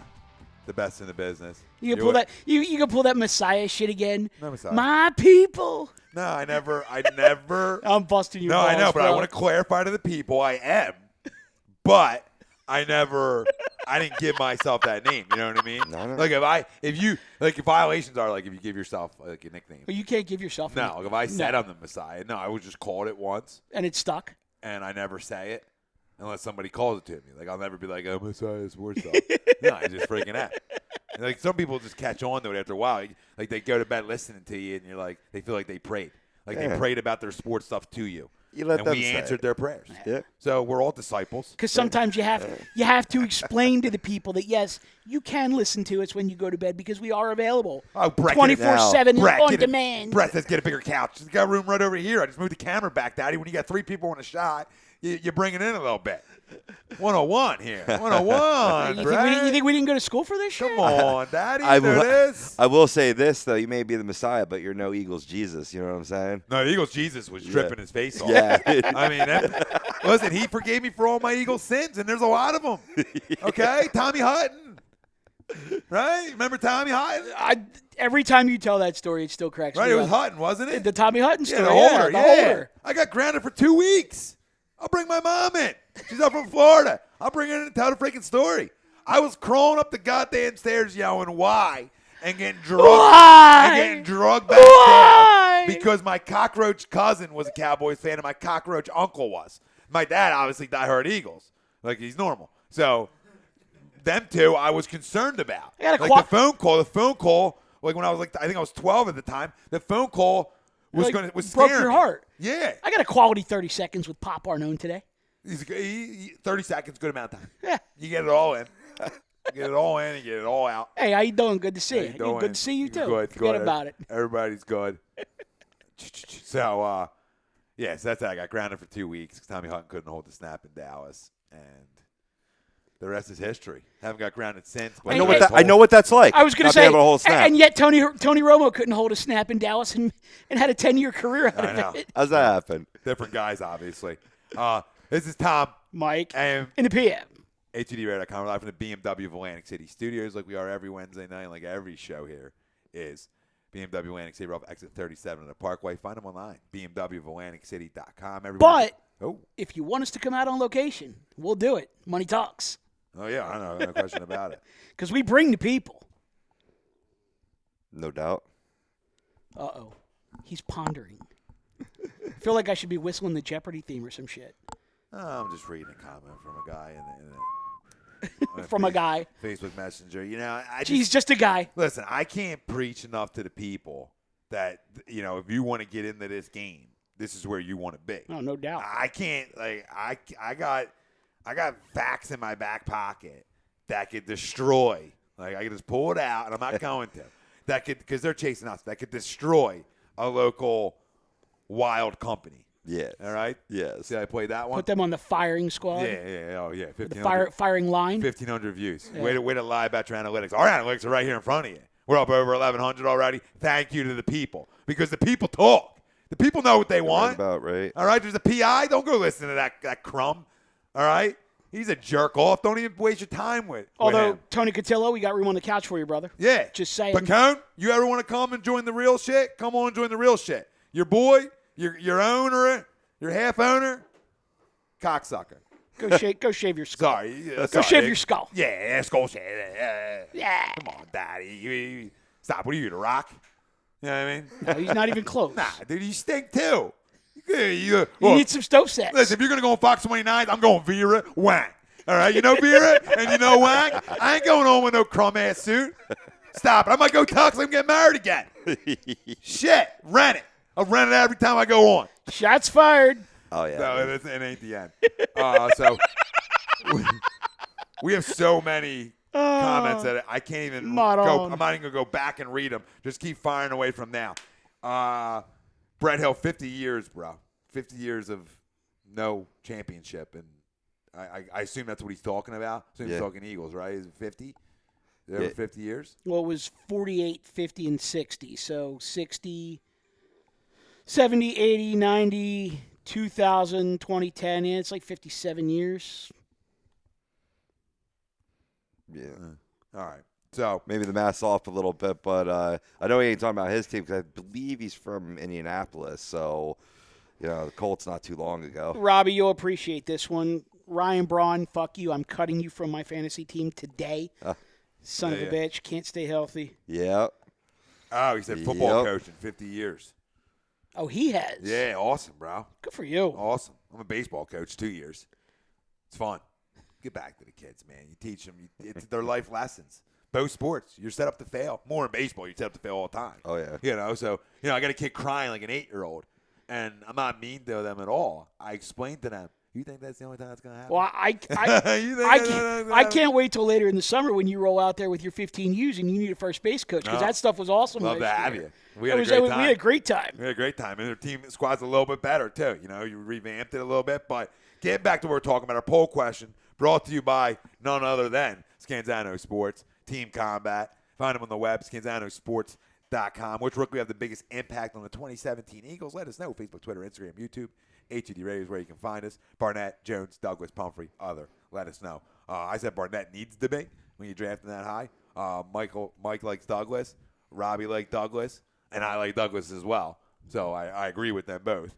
I just think, when you draft a guy that high, he better be your biggest impact. Like I said, if the question didn't have 2017, I'm going Sidney Jones all day. Yeah. Otherwise, Douglas, Barnett, we don't know how much will be on the field. But Well, no, you're right, Rob. And Tom, to your point, I mean, if Barnett turns into an every down defensive end, then it's got to be him. And if it's not, there's a problem. Right. Yeah, no, Agreed. you're right. Yeah. I just had a question for you, too. Go one. Oh, with Sidney Jones. So without the injury, where do you think he falls? You think he goes top 15 easy? Well, the Birds were going to pick him at 14. Yeah, so it just became a matter of was he going to be on the board at that point? And I think they were looking to go Sidney Jones, Christian McCaffrey, maybe John Ross. And obviously the McCaffrey and the Ross thing kind of blew up in their face. So then they went with Barnett, who's a guy, again, not to break our arms patting ourselves on the back, but we had identified 3 guys, and Barnett was one of them. Oh, yeah. He was just the one that we wanted the least. So, I still say their biggest mistake was not trading down in the first round because I feel like Barnett would have still been there. Pick up an extra second, get Dalvin Cook with your first second, and then come back and get Sidney Jones with that additional second. Give you a little insight from the Dallas War Room. They were theorizing if Barnett fell out of the top 15, they were going to trade up to grab him. Interesting. Yeah, so, I mean, he went right. I think as much as the crowd reaction there live at the draft wasn't pleasant because they had the name in mind. They wanted Reuben Foster. Everybody was chanting it, right? And any other name was going to get him wild. But, honestly, I think it is a good pick where they wound up grabbing him. Yeah, I mean, I don't hate it. Yeah. It's not sexy, but I don't hate it. Yeah. Who, Barnett? Yeah. Listen, again, I don't hate it. We know who we wanted at the time. But it comes down to, like I said again, trusting Howie Roseman drafting DNs. And you just hope that Joe Douglas, this was his pick. That's what you have to hope for. That's what you really have to hope for because I don't know, Howie will sell a goddamn tank off a car lot to you. Right? It's just the kind of guy he is. So you can't trust in him. And I don't trust him. So hopefully Douglas had his fingerprints all over Barnett in this entire draft. You say he'll sell ice to an Eskimo? Is that what you're saying? No freaking question. Sell penny to an Eskimo, too. Nice. Going Phils, okay? Let's get to a little Phils talk. If you want to talk Eagles, like Brett Hill said, Barnett, that's his guy. If you want to talk Eagles, that's fine as well. So Phillies dropped 10 of the last 12. Dodgers, Cubs, Nats, Mariners. Ugly ugly. A lot of it, bullpen help. We're going to talk about Klentak needs to find some bullpen help. We'll talk about Ruiz's return to Seattle. Ryan Howard released by the Braves, and later on we'll go NBA. We'll talk a little NBA playoffs, a little discussion, a little panel. All right? Well, boys, before we get into that, I got a little baseball etiquette question for you. Yeah. This has to do with the art of the foul ball. So, clearly, on and off this station, last season I took a little bit of heat for having a glove at a game with me while I was sitting in home run territory. So I have since kiboshed the taking the glove to the game. I like it. Coachable. I am coachable. You can build he's a winner. That's right. You can build a team around him. That's absolutely right. Winners are coachable. Get in here. We're a little threesome. Bam. Pounds So, potato. there we go. So I've ceased taking the glove to the game. However, the art of the foul ball, I think it's common knowledge. A foul ball gets hit into the stands. If you don't catch it clean, you by rights have to turn and give that to the first kid you see, correct? Correct. Oh, yeah. Now, the counterpoint to that is if that comes in on the fly and you catch that clean, can you, by right, just stick that in the pocket? No question about it. All right. Oh, yeah. Yeah, you're not saying it now. You know what I mean? Like, if you're, like the video we put up, okay, the guy running, the kid running, the guy goes down and grabs it and beats the kid to it and doesn't give it to him, then you're a scumbag, piece of shit, et cetera, whatever else you want to use. Now, for what you're saying is, if I'm out there and I catch that ball, get that ball. Get that ball. Let's show for the people. We'll describe both. You know, if now we you got can props. see. So I come up, boom, I snag that clean. That's me. Oh, yeah. That's all me. Especially barehanded. Oh, yeah. You're going to have to play ice on that later. You deserve that baseball. Yeah, I think that's okay to keep. All right, so now the second part of the question is, I tend to be a very space-conscious guy. I mean, obviously, I'm a wider body. When I get on planes, I always try to get the window so I can lean away from the person in the middle. I try to be very spatially aware so I'm not creeping on people, you know? We sit a little close on the couch, but that's for purposes of shooting the show. I get this. So, ball gets hit into the stands last night. I'm in row 2. I mean, phenomenal seats. 2 rows off the field down the right field line. Yeah, they were great seats. Pop-up comes over, Jelly. and I hop out into the aisle, and I'm ready for the ball. The ball is kind of coming in at an angle where it's going to be front row if it even reaches the seats, and the only way that I'm going to get it is if I jump down right to the rail and back into the people that are sitting in the first couple seats of that row there. So, if I were to do that, is that a violation or is that fair game at that point with the ball in the air? Because I'll be honest, I gave up on it. Bumping. I think if you have to go out of your way. Now, if you're in your own seat, if you're staying in your seat and that ball's coming in and it's one of like these moves on Robbie, right? And that's a different story because you're just going for the ball. You're in your area. You're in your vicinity. But if you jump down, now if you jump down and you're walking on the walkway there and you catch it clean, okay, because if you're going for it. But if you have to go down and a shoulder and another row Like and post in your up seats, and stuff. Yeah, I mean, I'm you sitting. made a great call. I'm sitting seat 1 on the aisle. So I jump, I'm up and I'm in the aisle. But the only way I'm going to have a shot at this is to go down a row and in a couple seats that were occupied. So there would have had to have been a bump, and it would have had to have been a quick across the aisle bump. So I wanted to bring that to you guys because I'm thinking like, okay, it's on the fly. If I'm making a play for a ball on the fly, what's the etiquette on that? Clearly, you guys told me the bump.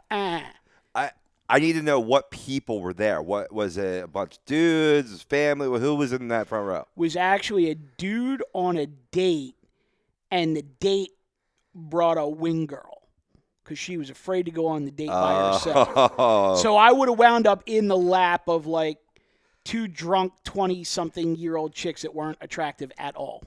Okay, well, that's key. That's absolutely key. That's why I didn't leave that detail out. Right. Because I would say maybe try to be a hero there and get that wing girl. But I think what you did is you set that guy up to be a hero. You'd be like, "Oh, honey, I got the foul ball." Maybe she doesn't bring, little Susie Q on the date with them next time. So I think that's good. My point is that if there's a bunch of dudes, especially maybe a bunch of guys that came out to the game with 20-somethings, 30-something, maybe I want to get a little physical. I want to compete a little bit.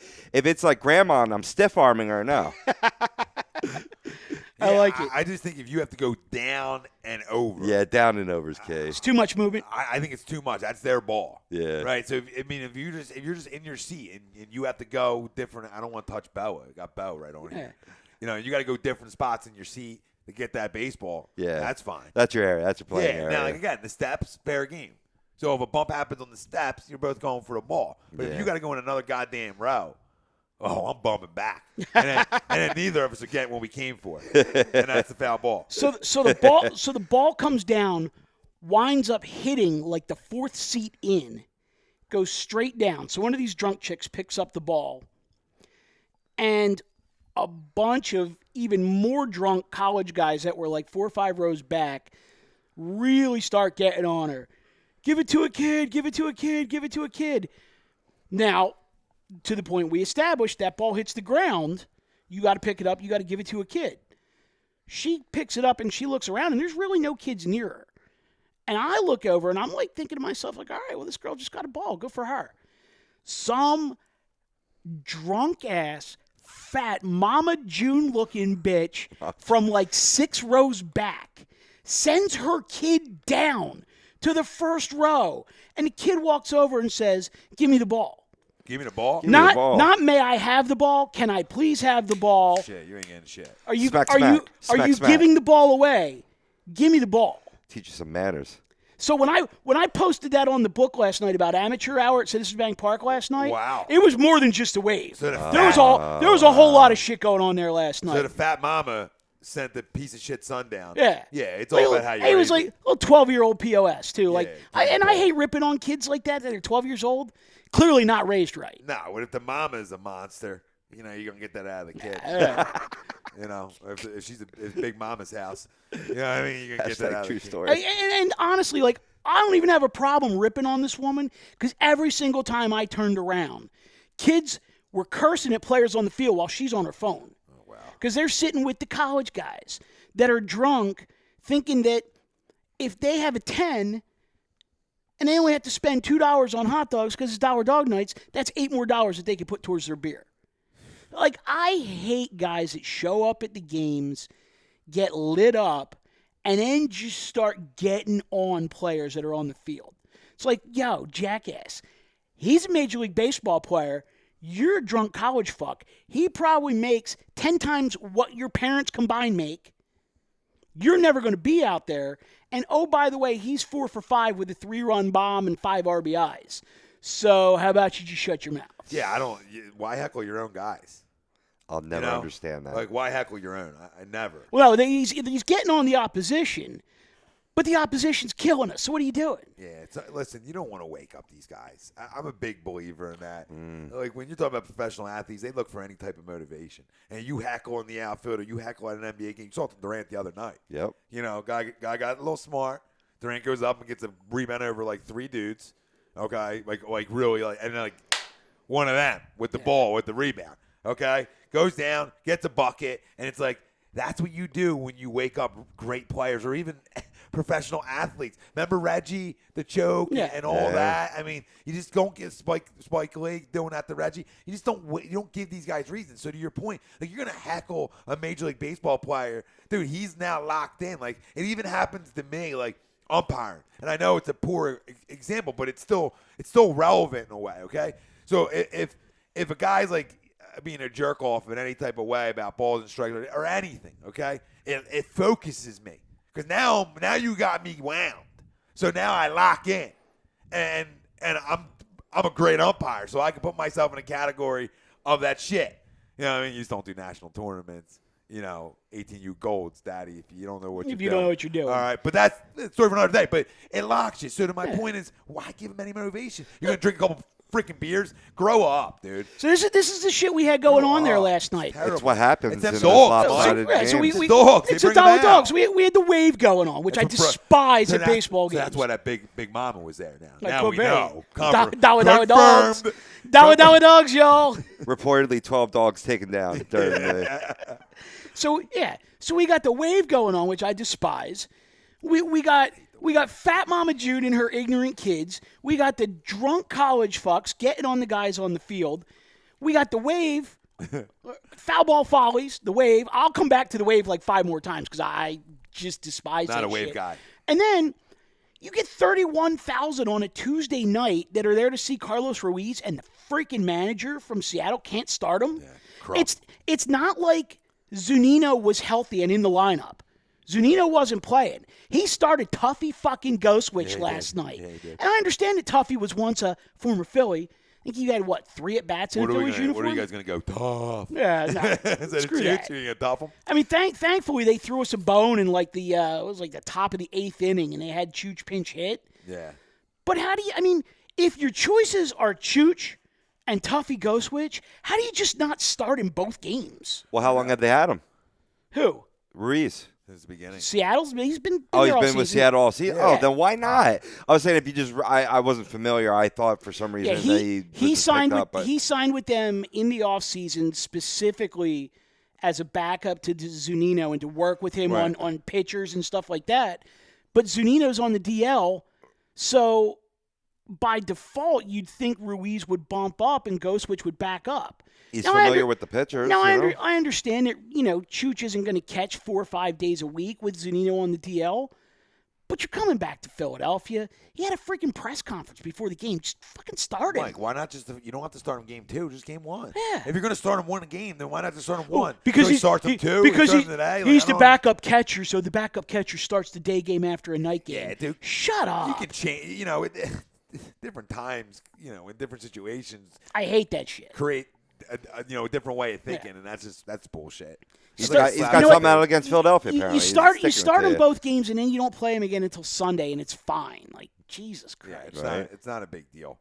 All right. But props to the Phillies last night because nice little video presentation in like the 3rd inning, and then very similar to what they did with Jimmy Rollins and with Chase Utley when he did get his at bat last night. It was actually kind of strange because everyone's sitting there and it's just like the middle of an inning and it's a very nondescript situation or whatever.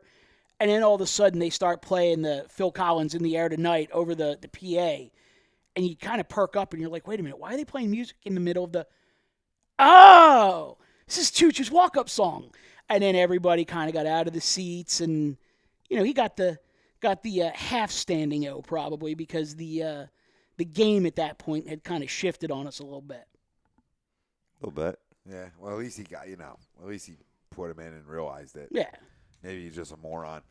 Didn't realize where he was playing at. Sometimes you're on the road, man. Yeah. You're thinking about those things. Think about a million things. But, Think about winning the ball game, that's why pretty much. That's why a PR guy comes and taps you on the shoulder. But, Yeah. you want to see what. How about getting him in that bat? You want to see what you can do at a game. Go watch the video on our social media of us, a little no chill with Kimbrel. Right. All right, that's the kind of fun stuff you can do at a game and have fun with it. Right. If the wave's stupid, to Mike's point, I'm not a fan of the wave. It was cool when I was a little kid, and then it went away. Right. It went away. Look, Seattle Kingdom for football. That's where the wave started. That's where the wave should have stayed. Well, let me hit you there here, okay? I want to go somewhere with you. I want to go to our starting We're staff. going to take a trip? Yeah, we're going to take a trip right to our starting rotation. Go for it. All right, and a couple things pop out. Obviously, Ike off, the 4.76. Most of that was last night. Most of it was last night. Rough outing last night. I'm not giving up on Eichhoff just yet. Just going through it, right? You got Velasquez at a 5.94, and He's your closer. And what we've seen is just can't get it done consistently. Can't get through 5. So we know what that is. Obviously, got to wait on Noah. Hellickson's been damn good. Eflin, got a little tattooed today. Well, he only gave up 3. But yeah, true. It felt like more. It did feel like more, but here's the thing. We've talked about this a couple times with him. It's typical Zach Eflin. Yeah. He just, you think he's getting ripped around, and the next thing you know, he's leaving the game after the 6th or 7th with a quality start. Yeah, because you know why? He doesn't walk guys. No, he doesn't. You know, in 32 innings, Robbie, the guys walk 4 guys. So, I mean, that's great command. And Yeah. that's great pitching to contact. His whip is – let me make sure I'm still on him. Yeah, his whip is 1. Yeah. So, I mean – You'd have to think with that ratio. and his average against, too, is only 233, so it's not like it's high. So he pitches to contact and gets outs. No, I mean, when Nola's ready to come back, you can't send that kid out. No. He's your best starter right now. But this is why I wanted to go here to you. Good. Okay? To both of you. All right.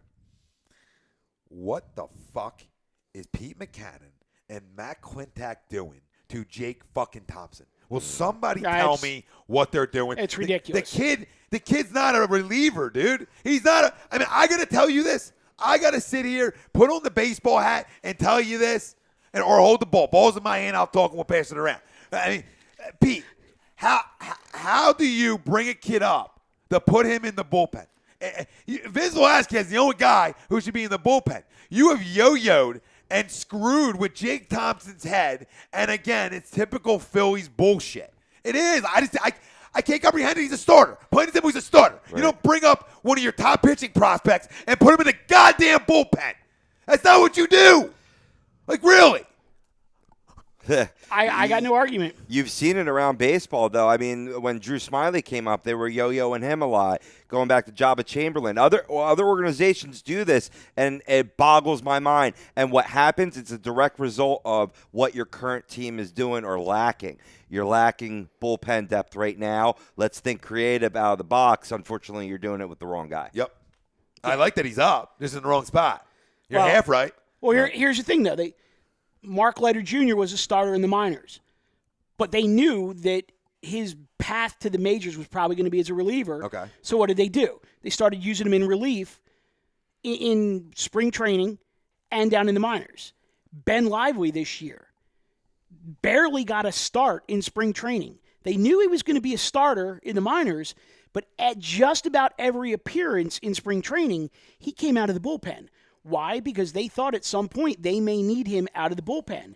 They had him up for a while. He didn't appear in a game, went back down, went right back into the rotation, and he doesn't seem to be any worse for wear. To your point, Jake Thompson, they pretty much have just fucked the first half of this kid's season. Because now what? You've used him in relief 3 times in the last week, and then you option him. So does he now sit at AAA for 5 days and then go back into the rotation? And if he does, how many innings are you getting out of him? 3, 4, 5?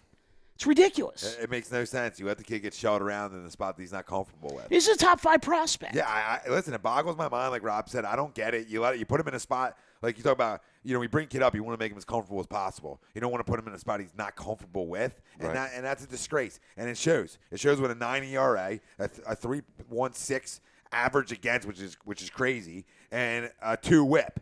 Okay, and it's command issues. 4 walks in 5 innings. He shows you still got stuff with the 3 strikeouts, that he can still get guys out that way, but he's just in the wrong spot. Boy, here's the thing, though. If you watch Jake... It's like putting a closer in the 8th. Right. Sometimes it doesn't I don't know work. what to do. Yeah. What do I do with my hands? And they'll get shelled. But if you watch Jake Thompson start last year, Jake Thompson was your classic young pitcher where he had trouble in the first inning and then he settled down. So if you have a kid who's going to have trouble in the first inning, why the hell are you bringing him in relief where he needs to be on in the first inning? Only 1 inning, yeah, chances are. That's a unless he's a long phenomenal man. The first 4 pitches that he threw today were homer, ball, single, triple. Thanks for playing, Jake. Are they designing to be your long man? Because that may be a little bit, but still No, yo-yos him a little bit. He's a top 5 prospect. They expect him to be a starter. The problem is their bullpen is just so shitty right now. Right, exactly. That instead of taking some mid-level prospects and going out and trading for bullpen help, they're trying to just pull it from within, and they're looking to starters at AAA and AA to come in and help out in the bullpen. Although what I will say is there's one case that it did work. And that's what the Diamondbacks started doing with Max Scherzer when they first drafted him. They were weak in their pen, so they're like, "Oh, let's bring this guy in." It worked with Adam Wainwright at one point as well. Well, yeah, he was a dynamite, unfortunately. But these are guys that are, these are top line number one starters in Major League Baseball, and I'm not talking number one on their team. Right. I'm talking like number one potential in the league. Yeah, No, I get it. I think it takes a special athlete to do it. Yeah, I think it really does. No, it does. It does. It's all about putting these guys in the right spots. Like I got into this a little bit the other night with Jay Selner when I said, are you so married to a Cam Perkins or an Andrew Pullen or a Carlos Tocci, real hot-hitting outfielders, but guys that clearly don't project into the future plans? Are you so married to one of these guys that you're not willing to trade them for Major League-ready bullpen help? I mean, and it's funny because I know we've had some comments from Andrew DeFranzo tonight. He was one guy, and there was another guy, Ryan Tasker, on my book the other day that said relievers are the one position in Major League Baseball that you can go out and buy. At any time of the season, if you need them, you can go out and you can buy yourself relief help. So why not do it? I mean, you talked at the beginning of the show that they had their stretch of, they lost 8 out of 10. Well, they lost 8 by a combined 9 runs, and they led at some point in 9 out of those 10 games. Mm-hmm. What does that tell you? Your bullpen is failing you. They come home, Eichhoff gives them 3 2/3 last night, but at one point they're leading that game 9-4. Yeah. So your bullpen failed you. Today, Eflin leaves after 6 with a quality start in a 3-3 game, and you wind up giving up 8 runs over the final 4 innings? Bro, baseball, this is the most contagious sport in the world. Yeah. So one guy starts failing in the pen, another guy starts failing, it gets real contagious. Hitting's contagious, slumps are contagious, terrible pitching's contagious, and it just, and maybe that's our thought process of Thompson, but why even put that guy in that mess with them clowns at the back end? Listen, I start getting rid of guys. Benoit shouldn't even be on the team anymore. Say it. You proved to me you can't get it done. Bye. I don't disagree with you. Make a point. But I want to touch on him for a second because there's a lot of guys in the media that are ripping on him for comments that he made after the game that the bullpen is not going to succeed until guys know where they're going to be used. And people think that he's making an excuse because he got lit up today. No, comfortability. I actually fully agree with him. I think the problem with this team right now is they can't find a freaking closer. And as a result, the whole thing just becomes this revolving door, closer, 8th inning, 7th inning, long man. Nobody knows what they're going to do. You got Udebray Ramos coming in yesterday in the 4th inning, and then he comes in the 8th today. How do you do that? The comfortability again. Yeah. I mean, you gotta settle on a closer, an 8th inning guy, a 7th inning guy, 6th inning guy, lefty specialist. And somebody please tell me why the fuck Pat Neshek is just not the closer for this team. I don't know, or Velasquez. I mean, I hate saying it every time. But no, but I mean, it's just a joke. It's becoming It's important to know your role. Yeah, and shut your mouth. Yeah. Yeah, I mean, but Benoit's right. Comfortability. Yeah. Relievers need to know where they're at. Yeah. You're a 7th inning guy, 8th inning guy, or you're a closer. Okay, and the fact that we can't find one when one's sitting right in our starting rotation. It's becoming so obvious that it's almost ridiculous. Like everybody talks about it. Yeah. Like it's I know we talked about it like last year, but it's turned into a point that we reference on every show because every show we see another start, right? Every show we get another start out of them. And every show it's the same goddamn result. Okay, the guy pumps it the first couple innings and will shut you down. So what does it tell you, Petey? I can't help this guy. He is Jonathan Papelbon when Jonathan Papelbon first came up. You're right. He's a starter that couldn't go more than 5 innings. It's because I do see a bulldog in him, and that's what's fooling your all coaches. You know what I mean? You see a guy that, he puts his head down a little bit and gets, the numbers aren't representing it, not making it past the 5th inning speaks volumes, but, he's got that competitor. And you're 100% spot on. I mean, I love the kid's competitiveness. I love the fact that he wants to be a starter because he loves to hit. He wants to go out there and just pile up the Ks. I love everything about him, but at some point, you got to know when to say when. You got to make a decision that's best for your team and is going to prolong your career. I mean, this guy's got stuff to be a closer for 10 years. And that's not a stretch. That's legit. Right. I mean, why not throw him in, increase the competition? Because that's a way where when there are no roles can be defined through the power of competition. Who is going to step up and grab the role? You see teams rolling out committees. Who's going to step up and take it? Because that's what the manager wants to see. And we've referenced it how many times, Tommy? It's not the first time in this city that it's happened. They turned Brett Myers into a high-quality closer. Yeah. And then when they needed to, they moved him back to the rotation. John Smoltz did it. It can be done. A lot of Dennis Eckersley started as a starter. It was converted to a closer. Right. So definitely not unheard of. It wouldn't be the first time, and it helps your baseball team out. Yeah. So it makes sense. Now, going to the lineup here, and referencing this for a minute, whew, man.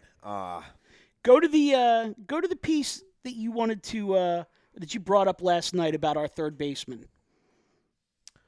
Well, I think he needs to be dropped in the lineup. One, the pressure of the 4-hole. I know the kid's never been a fast starter, even in his minor league career. He's a real streaky guy, both ways.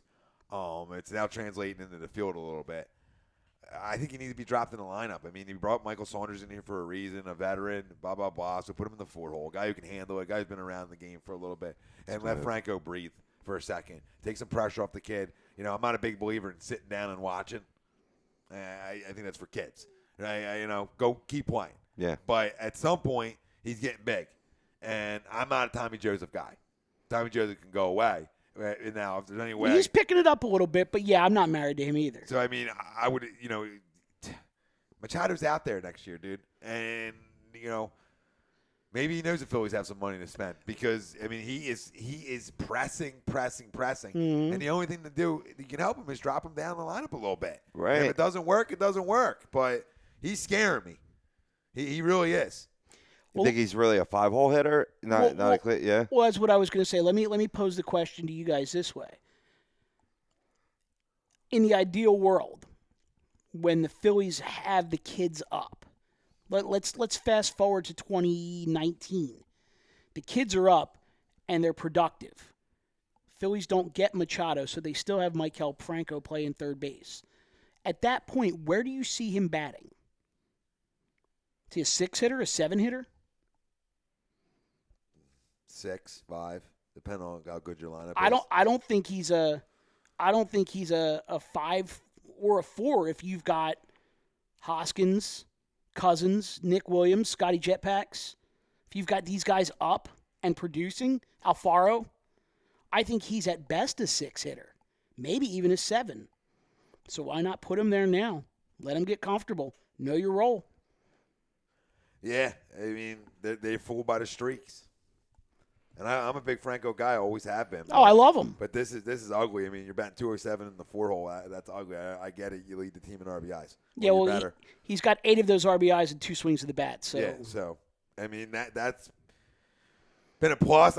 Listen, let's hope he gets hot. He needs to get hot. And, Pete's got to do a better job of this, man. I mean, give the kid a freaking break for a second and drop him in the lineup a little bit. You can always put him back there. Right. You can always put him back there. Do you know who that helps? A guy you don't like. I like Michael Conforto. That helped him out, and now he's coming back this season, doing pretty well. Now they move him up to the top of the lineup. I went to the computer to look at what's his on-base percentage like because, every time I happen to be watching the Phillies, I see him put the bat on the ball, I think maybe could he be a 2-hole hitter, in that equation. His on-base percentage just isn't high enough to be there. Swings a lot of bad balls. Yeah. I'd say 6, 7. To Tommy's point, probably because he's pressing. If Pete handed me the lineup card tomorrow and said, you go ahead, you make out the lineup, here's where I'm going. I'm going Odubel leading off, Caesar hitting second, Altair third, Saunders fourth, Joseph or Stassi, whichever first baseman he puts in there, on Friday, 5th, Franco 6th, Rupp 7th, Galvis 8th in the pitcher. I think moving to the top of the lineup gets Odubel going. I think with the way Altair has been producing runs, he's kind of making a believer out of me. I mean, before the season, we thought he's a nice 4th outfielder. Well, he's played his way into a starting role. So I think he, with the way that he's producing runs, you got to drop him down into that 3-hole, give him some RBI opportunities. Saunders is a professional hitter. It's not going to freak him out batting in the 4th spot. Joseph stays at 5 or falls into that 5, depending on how you want to look at it, and then Franco 6. See, I like that Saunders, Stassi, Franco. I like that. I like that combination. I'm just a big fan of righty, lefty, righty. That way, you can't really opposing manager can't really play like side of the mound on right. you. Well, if you look at it from that perspective, if you go Odubel left, Caesar switch, Altair right, Saunders left, Joseph right.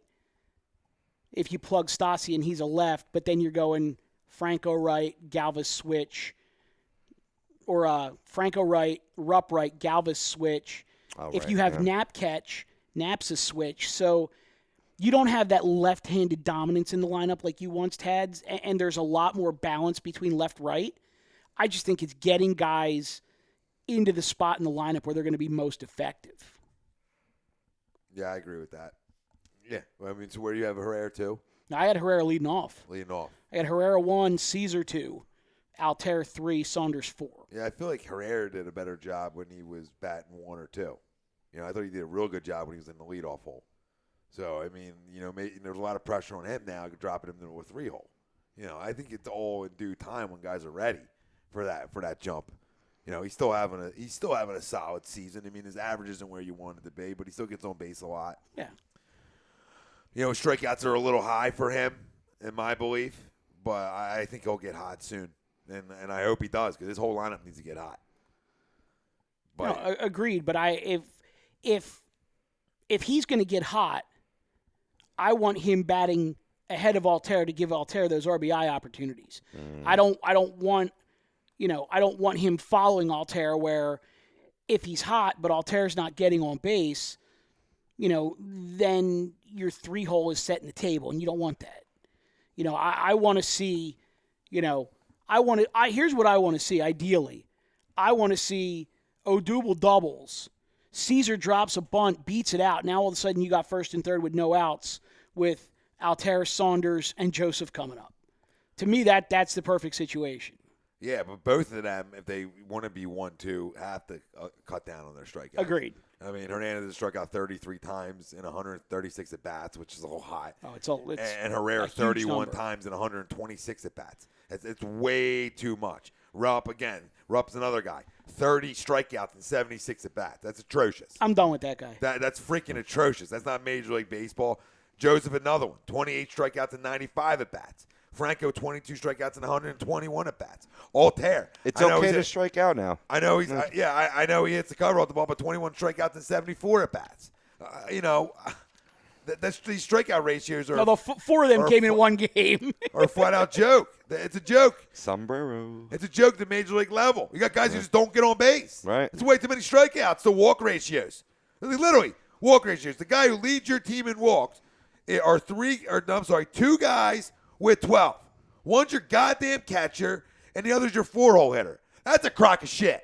That's a bad lineup for a bad baseball team. That's ugly. Yet somehow this team is still second in the National League in homers and like 5th or 6th in runs scored. But guess what? Putting up runs. But guess what? Guess what? That's them numbers lie. Oh, they absolutely lie. It comes down to the eye test or losing baseball games. Right. And granted, okay, you can put up 9 runs in a game. You lose 11-9. So what? And, okay, so you say you're losing 9-0 or something, you put up 5. What does that do?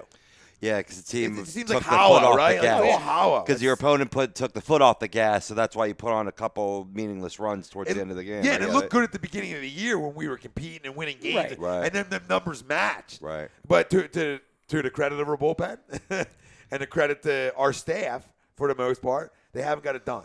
Some guys have in our staff. Some guys pitched well. But two out of the 5 haven't. Right. So that kills you. Well, one guy that's been red hot, Aaron Altair, I advocated to be picked up in fantasy. If he's starting every day, in your scenario, batting third, starting every day, how much of that is based on this recent hot streak, or would you have him there even before it? No, not before it. No, he needed to play his way into an everyday role. Because we know the injury history. Yeah. So Altair's played really, really well. But again, we've seen this show before by other prospects. Wilson told me today, "Oh, your boy, how about Altair?" And I said, "Well, he hit 2 home runs." And I said, "Yeah, we've seen that from Don Brown too." Or I said, "So did Don Brown." So I mean, it's a body of work to me. I like what the kid's doing. He looks good, but let me see it for longer. But put him in the 3-hole now. No, Shit. I mean, bottom line, Who else? this is a team after 22 games that was 12-10. Yep. And they're now 13-19. Yep. And unless something changes, I'll give them 2 weeks. You have 2 weeks from today. And unless something drastically changes and this team keeps losing baseball games, every veteran on this team should be goddamn traded. And every freaking prospect you own that's worthy or that's the top 5 in your organization needs to be up with the big club now because this game's over. And I'm tired of hearing, 2018, they'll all be up. 28, that's going to be 2019. We're getting in the Sixers mode here, Phillies fans. You know what, Tommy? I'll even do the people who want to talk about the quote-unquote business side of the game. I'll even throw them a bone. June 1st, you get the rest of the month. You go to June 1st to that point in the season where you could start calling guys up and their clock doesn't give them a full season of service time. So, all right, fellas, you got the rest of the month. You need to pick it up. If you don't pick it up before the end of the month, there's going to be some changes. Yeah. Because there's guys at AAA, and I don't give a shit if Jorge Alfaro hasn't played a full season at AAA. If Reese Hoskins hasn't played a full season at AAA. The only guy on that team in Lehigh Valley that I care who hasn't played a full season at AAA is J.P. Crawford, and that's because the kid is 22 years old, and he's still the goddamn youngest player in the International League. So, Alfaro with your 341 batting average, come on up. Reese Hoskins with your 364 batting average, come on up. And I got no problem DFAing guys either. If I need to drop guys from my 40-man to send them down to get these kids up, I'm all about it. I'm all about it. Who you DFAing? Tommy. Yeah. If I have to DFA Joseph, I will. If I have to DFA Cameron Rupp, I will. I'm not married to either of these guys. Not part of the long-term I mean, solution. good guys. Not part of the long-term because there's solution. Oh, it went quick on Tommy. In preseason, it was like, Tommy, I had him in my top 16 in first baseman, possibly hitting 20, 25 homers. But you know what? If you look at what he did last year, that's justified. Mm-hmm. But there was zero pressure on him last year because if you look at the situation, every time Ryan Howard came to the plate, he was either striking out or hitting a home run. So anything Joseph did was gravy. He was real productive in the minors at the beginning of last year. They brought him up, and he had a nice little run. But if you look at his overall numbers at the end of the year last year, 20 homers, it's great. What did he hit, 240? And the thing about Hoskins is, by all accounts, he's not a power hitter who's hitting for average. He's a guy who hits for a high average who's got power. Same thing with Alfaro. Alfaro doesn't have the power that Hoskins or Cousins has, but he's a catcher who's going to hit for a high average, can actually steal you some bases, and by the way, he's going to pop 15 to 20 for you. And I thought he did a real nice job in the World Baseball Classic, catching guys who were at that next level.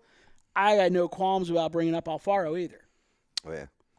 Been a big fan in the 16-team Dynasty League that I'm in. Yeah, I mean, Alfaro's and I've said it to you, Tommy. I've said it on social media. Mm-hmm. I had no problem ditching Cameron Rupp and going 4 days of Alfaro and 3 days of Knapp. You could literally alternate them every other game. And it's a luxury to have two of the top 20 prospects in your system both be catchers. Yeah, I don't know why they're both not playing. I think Knapp should get more time, more at-bats.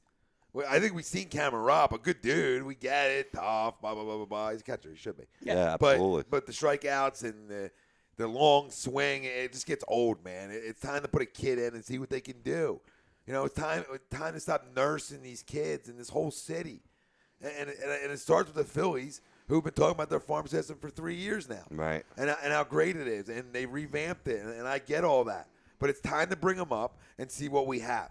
Because if not, we're just talking speculation, and a little more speculation on every one of these guys. I do not care what J.P. Crawford is hitting in triple fucking A right now. Okay, I care about what J.P. Crawford can do at the major league level with major league coaches, with major league players around him, with everything that comes at the Mecca. Okay, Freddie Galvis, I don't need it. I don't need it. He's not Ozzie Smith, the short. Okay, he's good defensively. He's a shortstop. He should be at the major league level. Right. Okay, the on-base percentage. I don't care about the RBIs and the goddamn home runs. When your on-base percentage is under 300, You want some perspective? it's irrelevant. to me. Can I give the people some Erroneous. perspective? Yeah, please. Here's some perspective.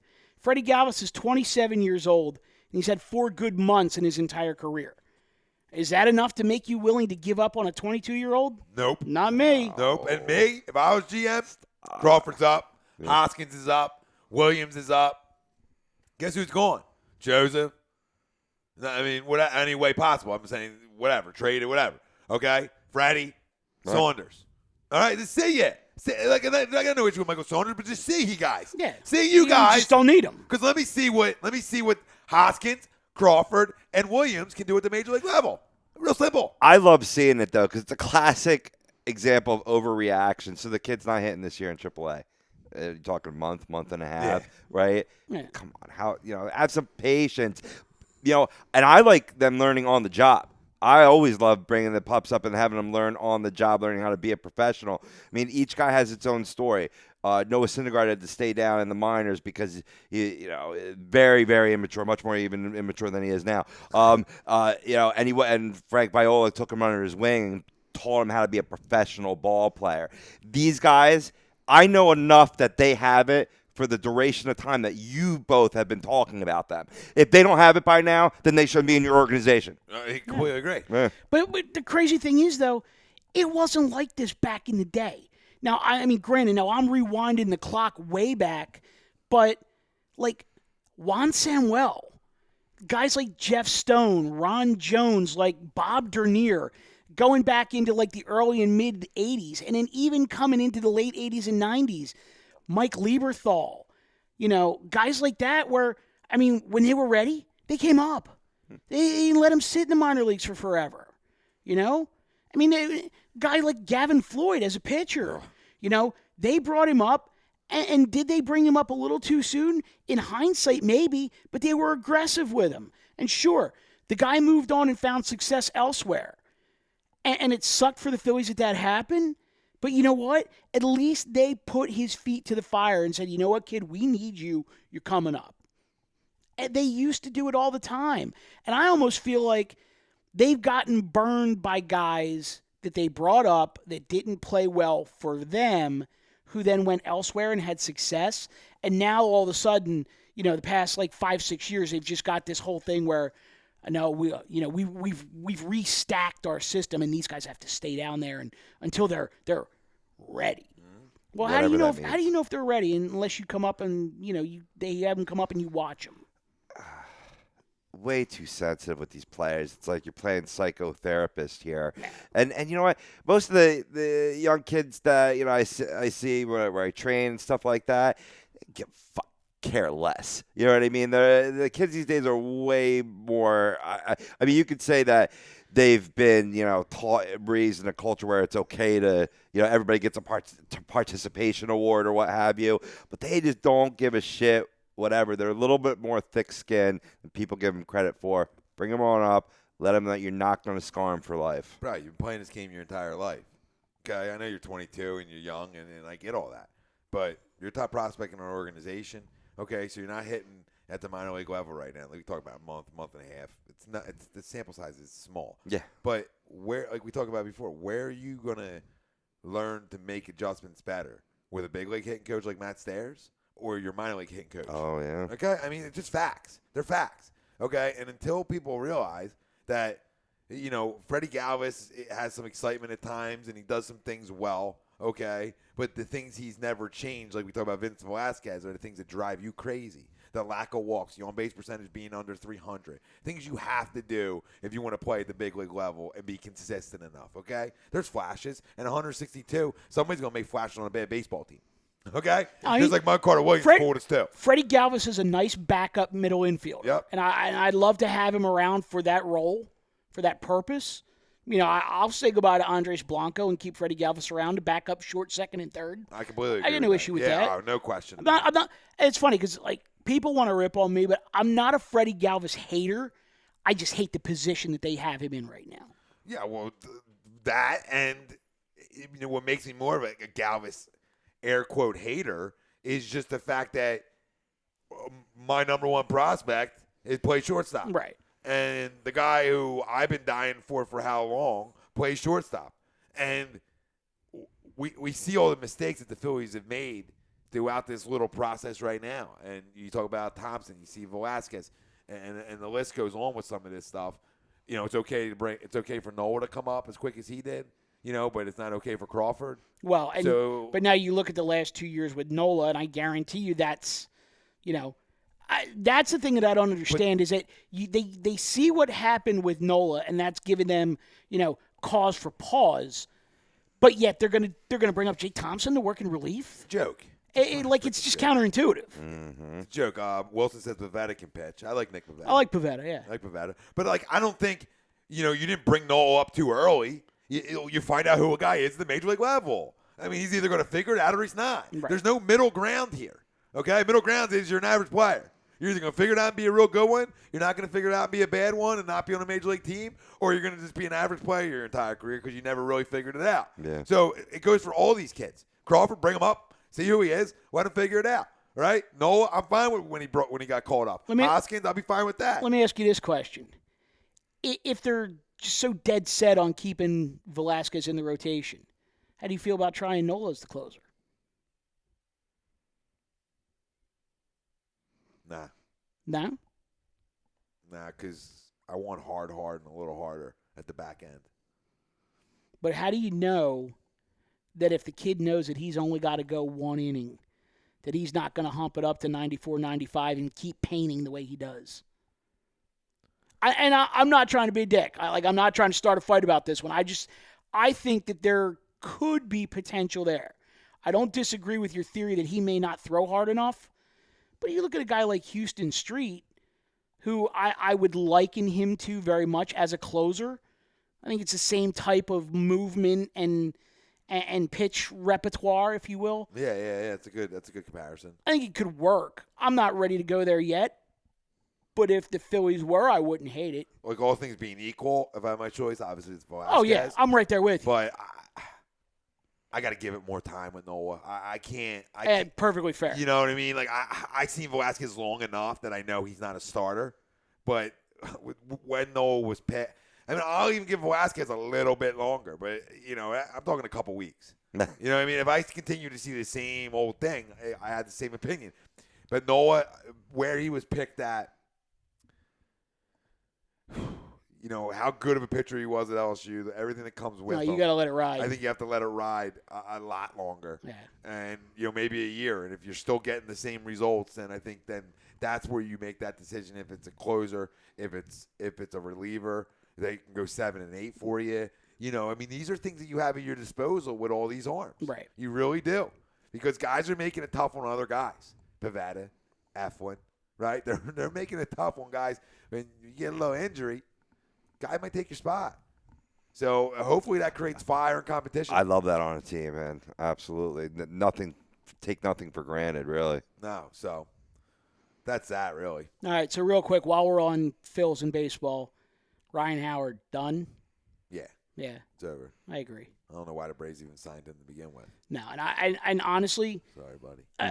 I can appreciate the fact that you want to jump on an opportunity, but if I'm him, I don't even think I would have taken that. I'd have been looking for an AL team. Yeah, I can't. I couldn't believe an AL team didn't grab him. And if there wasn't an AL team, I think I may have just stayed home. Now, we'll see.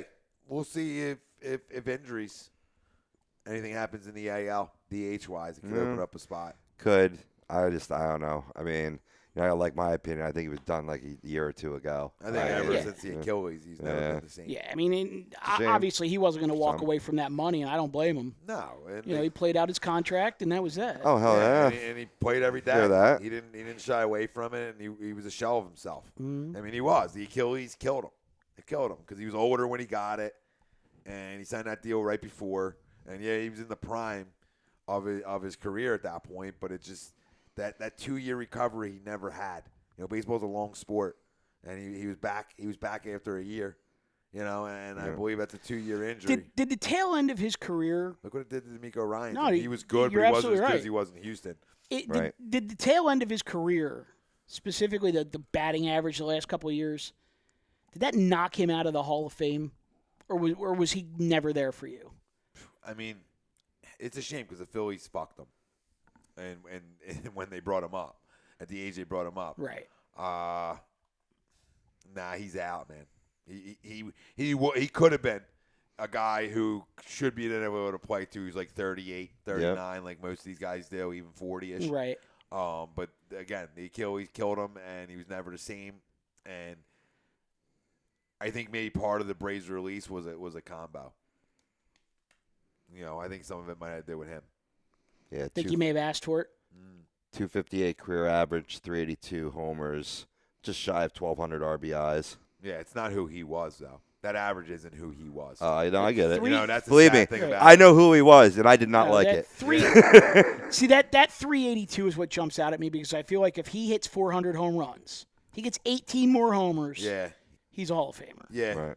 Probably the ring and the MVP and the Rookie of the It Year. counts, all counts. And Yeah. all Well, the things, that stretch. And one of the greatest 5-year stretches in Major League Baseball yeah, history. no, and listen, this is my guy, dude. It's my favorite Yeah. player. But him and Manny Ramirez were my 2 favorite players. Is that right? Yeah, so I mean, Manny was obviously before him, but Right. this was my guy, dude. And people used to think I don't like Chase Utley because I loved Howard. That was never it. That was just my guy. This was the carrier of this franchise. And if You didn't call him the big piece for nothing. and if the Achilles never happened, this guy's no doubt about a Hall of Famer, and he's still on this roster. Yeah. That's my right. opinion. He's still batting 4 in this roster and hitting you 35 home runs. That's my opinion. Wilson goes, closes are a dime a dozen. Let's be realistic. Okay, bad ones are.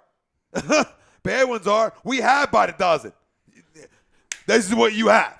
Okay, this is by the dozen. You want it by the dozen? You got fucking by the dozen, Ryan. Okay, who you want? By the dozen. You want Benoit? By the dozen. You want freaking Gomez? Now he's out. Okay, who else you want? Naris? It's by the dozen, brother. And you see the result of by the dozen. Right. So grow up. Well, Love you to death. Why do I go out here? I'm out. You popped. I But popped me. what I Put will me back in, Matt. what I will say to that's what Wilson does. He makes you pop. I love you, Wells. What I think maybe he's trying to Hey, say that's is a little scary over there. you have all of your starters competing against each other to where the 5 best come out of it. Prospects, what's on your squad, and when you're up to a point where you're competing, you go. The Cubs grab Aroldis Chapman. Okay, You know what yeah. I mean? Grab something like that. That's probably the point he's going with. I think he made that before. Right. So, yeah, I mean, I'm okay with that, dude. I'm okay with these guys still being in their roles. I mean, because you're not going to win anything. I'm just screaming and begging for them 3 kids to come up now. Oh, and I'm fine with that. Now. What's Quinn doing down there? Anything? Nah. That's a problem. Nah, because it's a freaking – dude, it's a slap in the fucking face. The thing with him, honestly, well in September. He's probably bored. Yeah. And I can honestly say with Roman Quinn, it's a matter probably of him being bored. But go back to the bullpen for a second. They got 3 guys down there with major league experience that can't do any worse than what they have up here now. Pat Venditti, Cesar Ramos, and Luis Garcia. Just bring them up. And if you have to send them back, you send them back. But they're not any worse than Udebray Ramos, Joely Rodriguez, and as much as I hate to say it, Hector Neris. Hector Neris' stuff is filthy, but he's a goddamn mental midget. He cannot handle pitching anything other than an 8th inning. And listen, he didn't work out. Listen, his splitter over the last, I'll say 2 weeks, I feel like it's been a control issue with him, and he's gone away from it. And I think hitters are picking up on it more. So it's just something I noticed. Well, to that point, though, I think that he's having an issue commanding the splitter, which has caused him to throw more fastballs, and guys are just mashing his fastball. Yeah, they're crushing his crush city.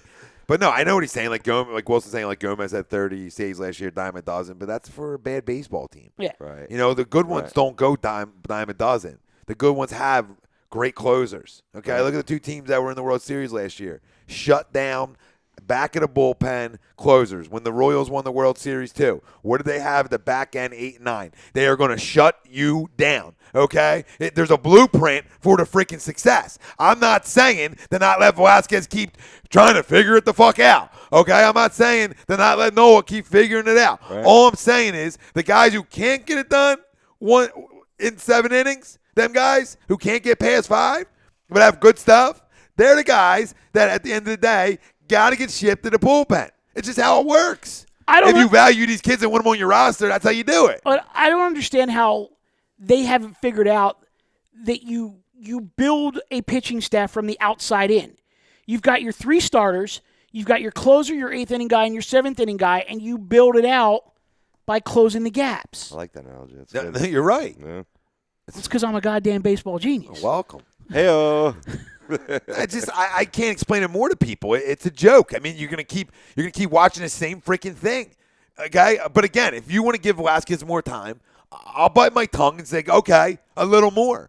But what's tiresome is I don't need vets on this fucking baseball team anymore. I don't need vets, okay? I don't need vets when I got a great farm system. It's time to go, people. This city is tired of all this from all 4 majors. Okay, and the one in the worst shape right now might be the Philadelphia goddamn Flyers. All right, they might be, and that's a problem because they were the ones that we thought were on the right track. But they now have the number 2 overall draft pick. Okay, and a draft where there's only one stud. I don't want to get in the fire, but there's one guy we talked about it the other day. There's 2. Now there's 2. No, I'm just saying, give us 2 years. No, well, I'm not. This is what we all say. This is what gets fucking tired. What- 2. Right. 2. I'll be fucking dead. But what does it say? What does it say about your pitching staff that the 2 guys who mentally could handle the closer's role are Jeanmar Gomez, who doesn't have the stuff for it, and Pat Neshek, who they won't give the opportunity? Well, something's got to give here. Yeah, I don't. To your point, Neshek pitched well in the World Baseball Classic. And he's been a closer before. And he's been a closer before. And he's a veteran. And he's a vet. Then why not? Agreed. Comment on the YouTube, C. Harris Jr., watch out for Corey Clement if he's healthy. Back to the Eagles talk. Cracks me up. Back to the Birds. While we touched upon hockey real quick, I'll give you your quick Brian Daly update. It's 1-1 middle second period between the Oilers and the Ducks, Game 7. Is this how this shit's going to go every week now? With you on the show and him in the chair, we're gonna get these these hockey jabs. At least until the cup has been awarded. So Jeffro, what was the now trade? You guys traded Jays. You guys know that I like hockey, and I rip a little bit because we don't talk a lot of hockey on the show. Dude, but you go to Phantoms games, bro. I You do don't go have to tell Phantoms me games. anything. My buddy Jeff wants to know how successful do you think the Jays will be this year after a blockbuster trade for the Jays? So he's talking about, talking about just himself, how good he's going to be after trading Jay for Jay. Jay for Jay. I think you're going to be solid. That's funny. I think you're going to be solid. I'm trying to figure out where he was going with that. Like, what blockbuster trade? Fantasy-wise? He's talking fantasy, Yeah. Jay. Good enough. This is on the Facebook Live. All right, so We want to hit the comments a little bit and then get into our NBA chalk and get out of here. We get about 7 minutes. Actually, no, more like 12. Yeah. About 12 minutes, give or take. Yeah, 11:33. Out by Fastest time in 11:40. radio. Glad, You glad to be a part you here. want to go 40 or 45? 40. All right, we'll do 40. 40. We can get through. Matty, 40, brother. We can get through it. I am LOLing. All right. So, all right, let's go. We'll go NBA? Yeah, we'll go NBA. It's last on the agenda, right? Yeah, it is. All right. So, obviously, the only team that out of the 2 in the West that can even play with the Warriors, in my opinion, are the Spurs. I just think they match up better, but I don't think they're winning that series.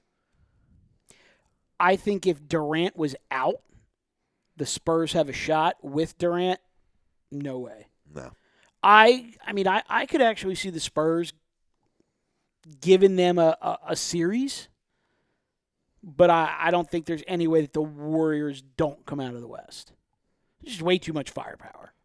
It's disgusting, man. It is disgusting. There's no parity in the NBA, and that's what makes it. Charles Barkley's watching. He said he'll go watch the NHL playoffs in the back room instead of the NBA playoffs. Yeah, that's man. a problem. You know what? Charles is keeping it real. Yeah, I love Charles. Hey? No, I do love Charles. Listen, I don't. LeBron's the best player in the world. I don't see Washington or Boston beating them. He's on another level right now. And when I look in the West, so is Durant. Before you leave that, though, if the Cavs play defense, they could get through their next round. I mean, they could sweep again. They could. I mean, they could conceivably go into the finals at 12-0 in the playoffs. They very well could. And guess what? I mean, they can match up with Golden State. I know Golden State's loaded, but when you got the best player in the game and you got arguably one of the best point guards in the game, you're in good shape. And you had Kevin Love in that mix, and you got a good basketball team. I can't wait for that storyline to develop because, there's drama there. I mean, there's big-time drama there because you look at the one side and it's, the Warriors dropped a 3-1 series lead last year. Are they out for revenge? Do they want to avenge that loss from last year? And then on the flip side, you got the Cavaliers coming in and, it's hashtag defend the land. They want to prove that last year wasn't a fluke. Like, to your point, Kevin Love is healthy. How do they match up over the course of an entire series without Golden State just flat out choking? I mean, that to me then becomes must-see TV. No question about it. And who does the pressure shift to in the finals if it is Warriors-Cavs? I mean, I know who I think the pressure's on. I think there's no question about it. It's the Warriors. Oh, that's the Warriors. Absolutely. I mean, when you assemble a dream team, you better finish it. Right. Especially after coming short the year prior. Yeah. And you had Durant. Right. So you think like Durant. I was going to say, wouldn't Durant get you that one more win, right? Specifically, though, it's not just the Warriors; it's Durant. Yeah. I mean that falls squarely on his shoulders because if they don't win, then the fan outcry in Oakland is, why did we even get you? Right. You didn't get us over the hump. Why did we even get you? They'll send him back. Right? Well, that's the rumor that was floated out there the other day was apparently him and Russ are back on speaking terms, and once his contract with Golden State expires, he could go back to Oklahoma City, a la the way LeBron went back to Cleveland. Right. Yeah, I made that comparison too. I was laughing. It's unbelievable. Yeah, absolutely. Now, in terms of the lack of parity in the NBA and what we're seeing the same matchups, I think there's only one thing that you can blame with this, and that's the lottery. I'll never believe in any sport that has a draft lottery. I mean, forget about it's the fixes in or whatever, right? I love leagues where you finish last in the league, you draft first. Wow. News that I didn't know. Sweepsy. He said, I don't know if you guys covered it already, but Chris Berman's wife died in a car accident. Yeah, last night. I was actually going to mention that towards the end of the show. Wow. Yeah. Oh, I saw a tweet earlier. Yeah, it actually happened either overnight last night or early this morning. I was actually going to mention that before we went off the air tonight. So, yeah, I mean, definitely our condolences to the Berman family and everybody at the worldwide leader. No condolences to the worldwide leader, but everybody at I was going to say. No condolences to the owners of the worldwide leader. No. You lay off a couple hundred but people. the people, the people that are there that were friends with the Berman family, no doubt. No doubt. Sweeps also goes, great name drop, Michael. Fucking Bobby Denier was my guy. But then he's also not. Then he comes back not happy with you. Houston Street sucked, Mike, please. And then he goes to me, you don't read my text, I'm going to pop all 4 of your tires, bro, tonight. Wait. Because I'm on Facebook Live, so I don't see my text. And he's like, you're not going to read my text? Houston Street Comment sucked. on the book. Houston Street sucked when? Last year? Okay, sure. Not over the course of his career. Yeah, both as a starter and a closer. I mean, he wasn't great as a starter. No, He was a pretty damn good closer. He's saying it because Houston Street, let's call it what it is, he's always been a junk baller. In my opinion. You know what I mean? But true. Hey, you know what I mean? You don't have to be all flamethrowers to be successful. He's been solid. Yeah. He's a solid closer. Yeah, he's a good closer. Yeah, I mean, we're not going overboard.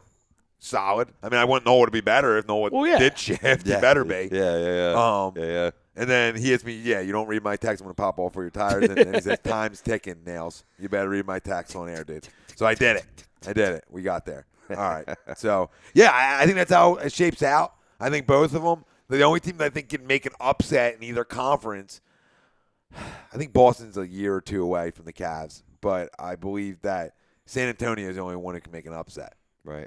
Yeah, just because of Pop and just Kawhi. Kawhi can match up on Durant, And I think that makes the Rams tonight real tough. But they're still loaded. Yeah, so. and Robbie, to your point, I think it's a draft lottery. I also think it has to do with the fact that in a salary cap driven league, you can re-sign your own free agents for way more than they're going to get on the open market, and you get that hometown discount on your cap hit. Fucking joke. The luxury tax is reduced if you re-sign your own guys, which allows you then to have these dynasties in place for years and years and years because you just keep throwing money at your own guys. On one hand, I do like the loyalty that it inspires, but yeah, you're able to bogart the talent. If you want to leave it that way, that's fine, but don't take away the lottery. Right. That's it. We talked about that Sunday. Take away the goddamn lottery. Thanks for the countdown, Maddie. You had one job to do, brother. I'm all over. We can stop at any time. You just run the break. Bring this kid back to the A team, and what's he do? He had one job. He dropped the ball. What did I say to you 7 minutes ago? Hockey's over, Matt. 7 minutes ago, I said to you 11:40, and it's now what? 11:41. You didn't give us a wrap up. You didn't give us a 1 minute. You didn't give us a goddamn thing. We're just having too much fun here. I know I'm having a lot of fun Maddie, I am here. totally busting your balls, brother. He's like, we might as well just finish the Anaheim-Edmonton game while we're here. Let's go. Let's go. What's the score, Maddie? Still 1-1. 1-1. Nice. He's going to render me obsolete. Yeah, he's not going to talk to you anymore. He's done. You could see your tires popped. I could. Not by Sweepsy, by Maddie. We know the culprit. Facebook Live saw it. It's going to be all over the news now. But to your point, though, with the Celtics, yeah, they just don't have enough pieces around Isaiah Thomas. They're close. They're close. They're yeah. a damn good basketball team. But they don't have the star. And Isaiah's not a star. He's a real good basketball player, not a star. Right. Stars are different levels. They got talent. I mean, they're surrounded with real. That's the thing. They do have a lot of talent. Jalen Brown, Al Horford. Okay. Has Al Horford underperformed this year? Yeah, Do you think they expected more out of him coming from Atlanta? No, I don't think that he underperformed. I just think there's so many balls that go around. Right. And they're such a perimeter team that I think that hurts them a little bit. And they do have some bigs. So, they have a lot of players. They're deep. That's what makes them dangerous in a way because they are deep. I think they have guys that are role players on their team that are going to get paid elsewhere. I think you look at a guy like Jake Crowder, guy like Marcus Smart, a guy like Kelly Olynyk. I think these are guys that are going to go elsewhere. Who's the other guard? Why am I dropping a ball? Avery Bradley. Another guy. They're really good. They'll give. I don't think Cleveland sweeps them. I think Boston plays with them. I don't think it goes to 7, but I could see it maxing out at 6. 4-2 win. Maybe the Celtics can win 2. Well, I'm glad to hear this because I had a little fun in a bracket where I just played I was like, I'll have the Boston upset the Cavs just to be different. I'm hoping for something different, Yeah, I think the country is too. But that was the question yesterday, and I don't know if this hurts the game. Like I talked about, the only thing that's hurting the game of basketball is Mike's point that you can sign your own guys for more money. That's okay to keep the loyalty. To your point, Rob. But you have to do away with the lottery, and I agree. And the NHL is going to fall into the same goddamn trap because they're trying to sell more advertising and this, that, and the third to create a night that they're going to create viewership, and it's all crock of shit. The worst team in sports deserves the first pick. Why is the NFL the greatest product ever? Why does it have so much disparity year to year? Why? Because there's no it's lottery. More competitive. No lottery. The worst team gets the first pick. If you screw it up, that's on you. Yeah. But the NFL and MLB are wiping their hands with it. It's you. Okay? Mm-hmm. So why do the other two sports have to get cute? And this is why they are 3-4 on totem poles. Right. All right? Yeah. Because it's not a lottery. It's the worst team gets the first pick. Done. Move on. Real simple. But I get the business side of it, but it hurts your product long run. Mm-hmm. So agreed. We can talk more about that. We'll get into that in the coming weeks. Yeah, the lottery's coming up shortly, so whatever. We got to thank all our sponsors, though. Yep. Got to thank our Wednesday night sponsor, Gibson Mayer LLC, our certified public accountant. Make them yours. Find them on the web, gibsonmayer.com. What happens when a Giants fan who's an accountant meets an Eagles fan that's an accountant? They start a law firm. Nice. Kidding. Nice. That's Gibson Mayer, awesome. LLC, you certified public accountants. I'd like to thank everybody for listening. I'd like to thank Soap Stash LLC, Scanzano Sports, Sports Outlet Inc., BMW Atlantic City. BMW Atlantic City, where the studio's out of.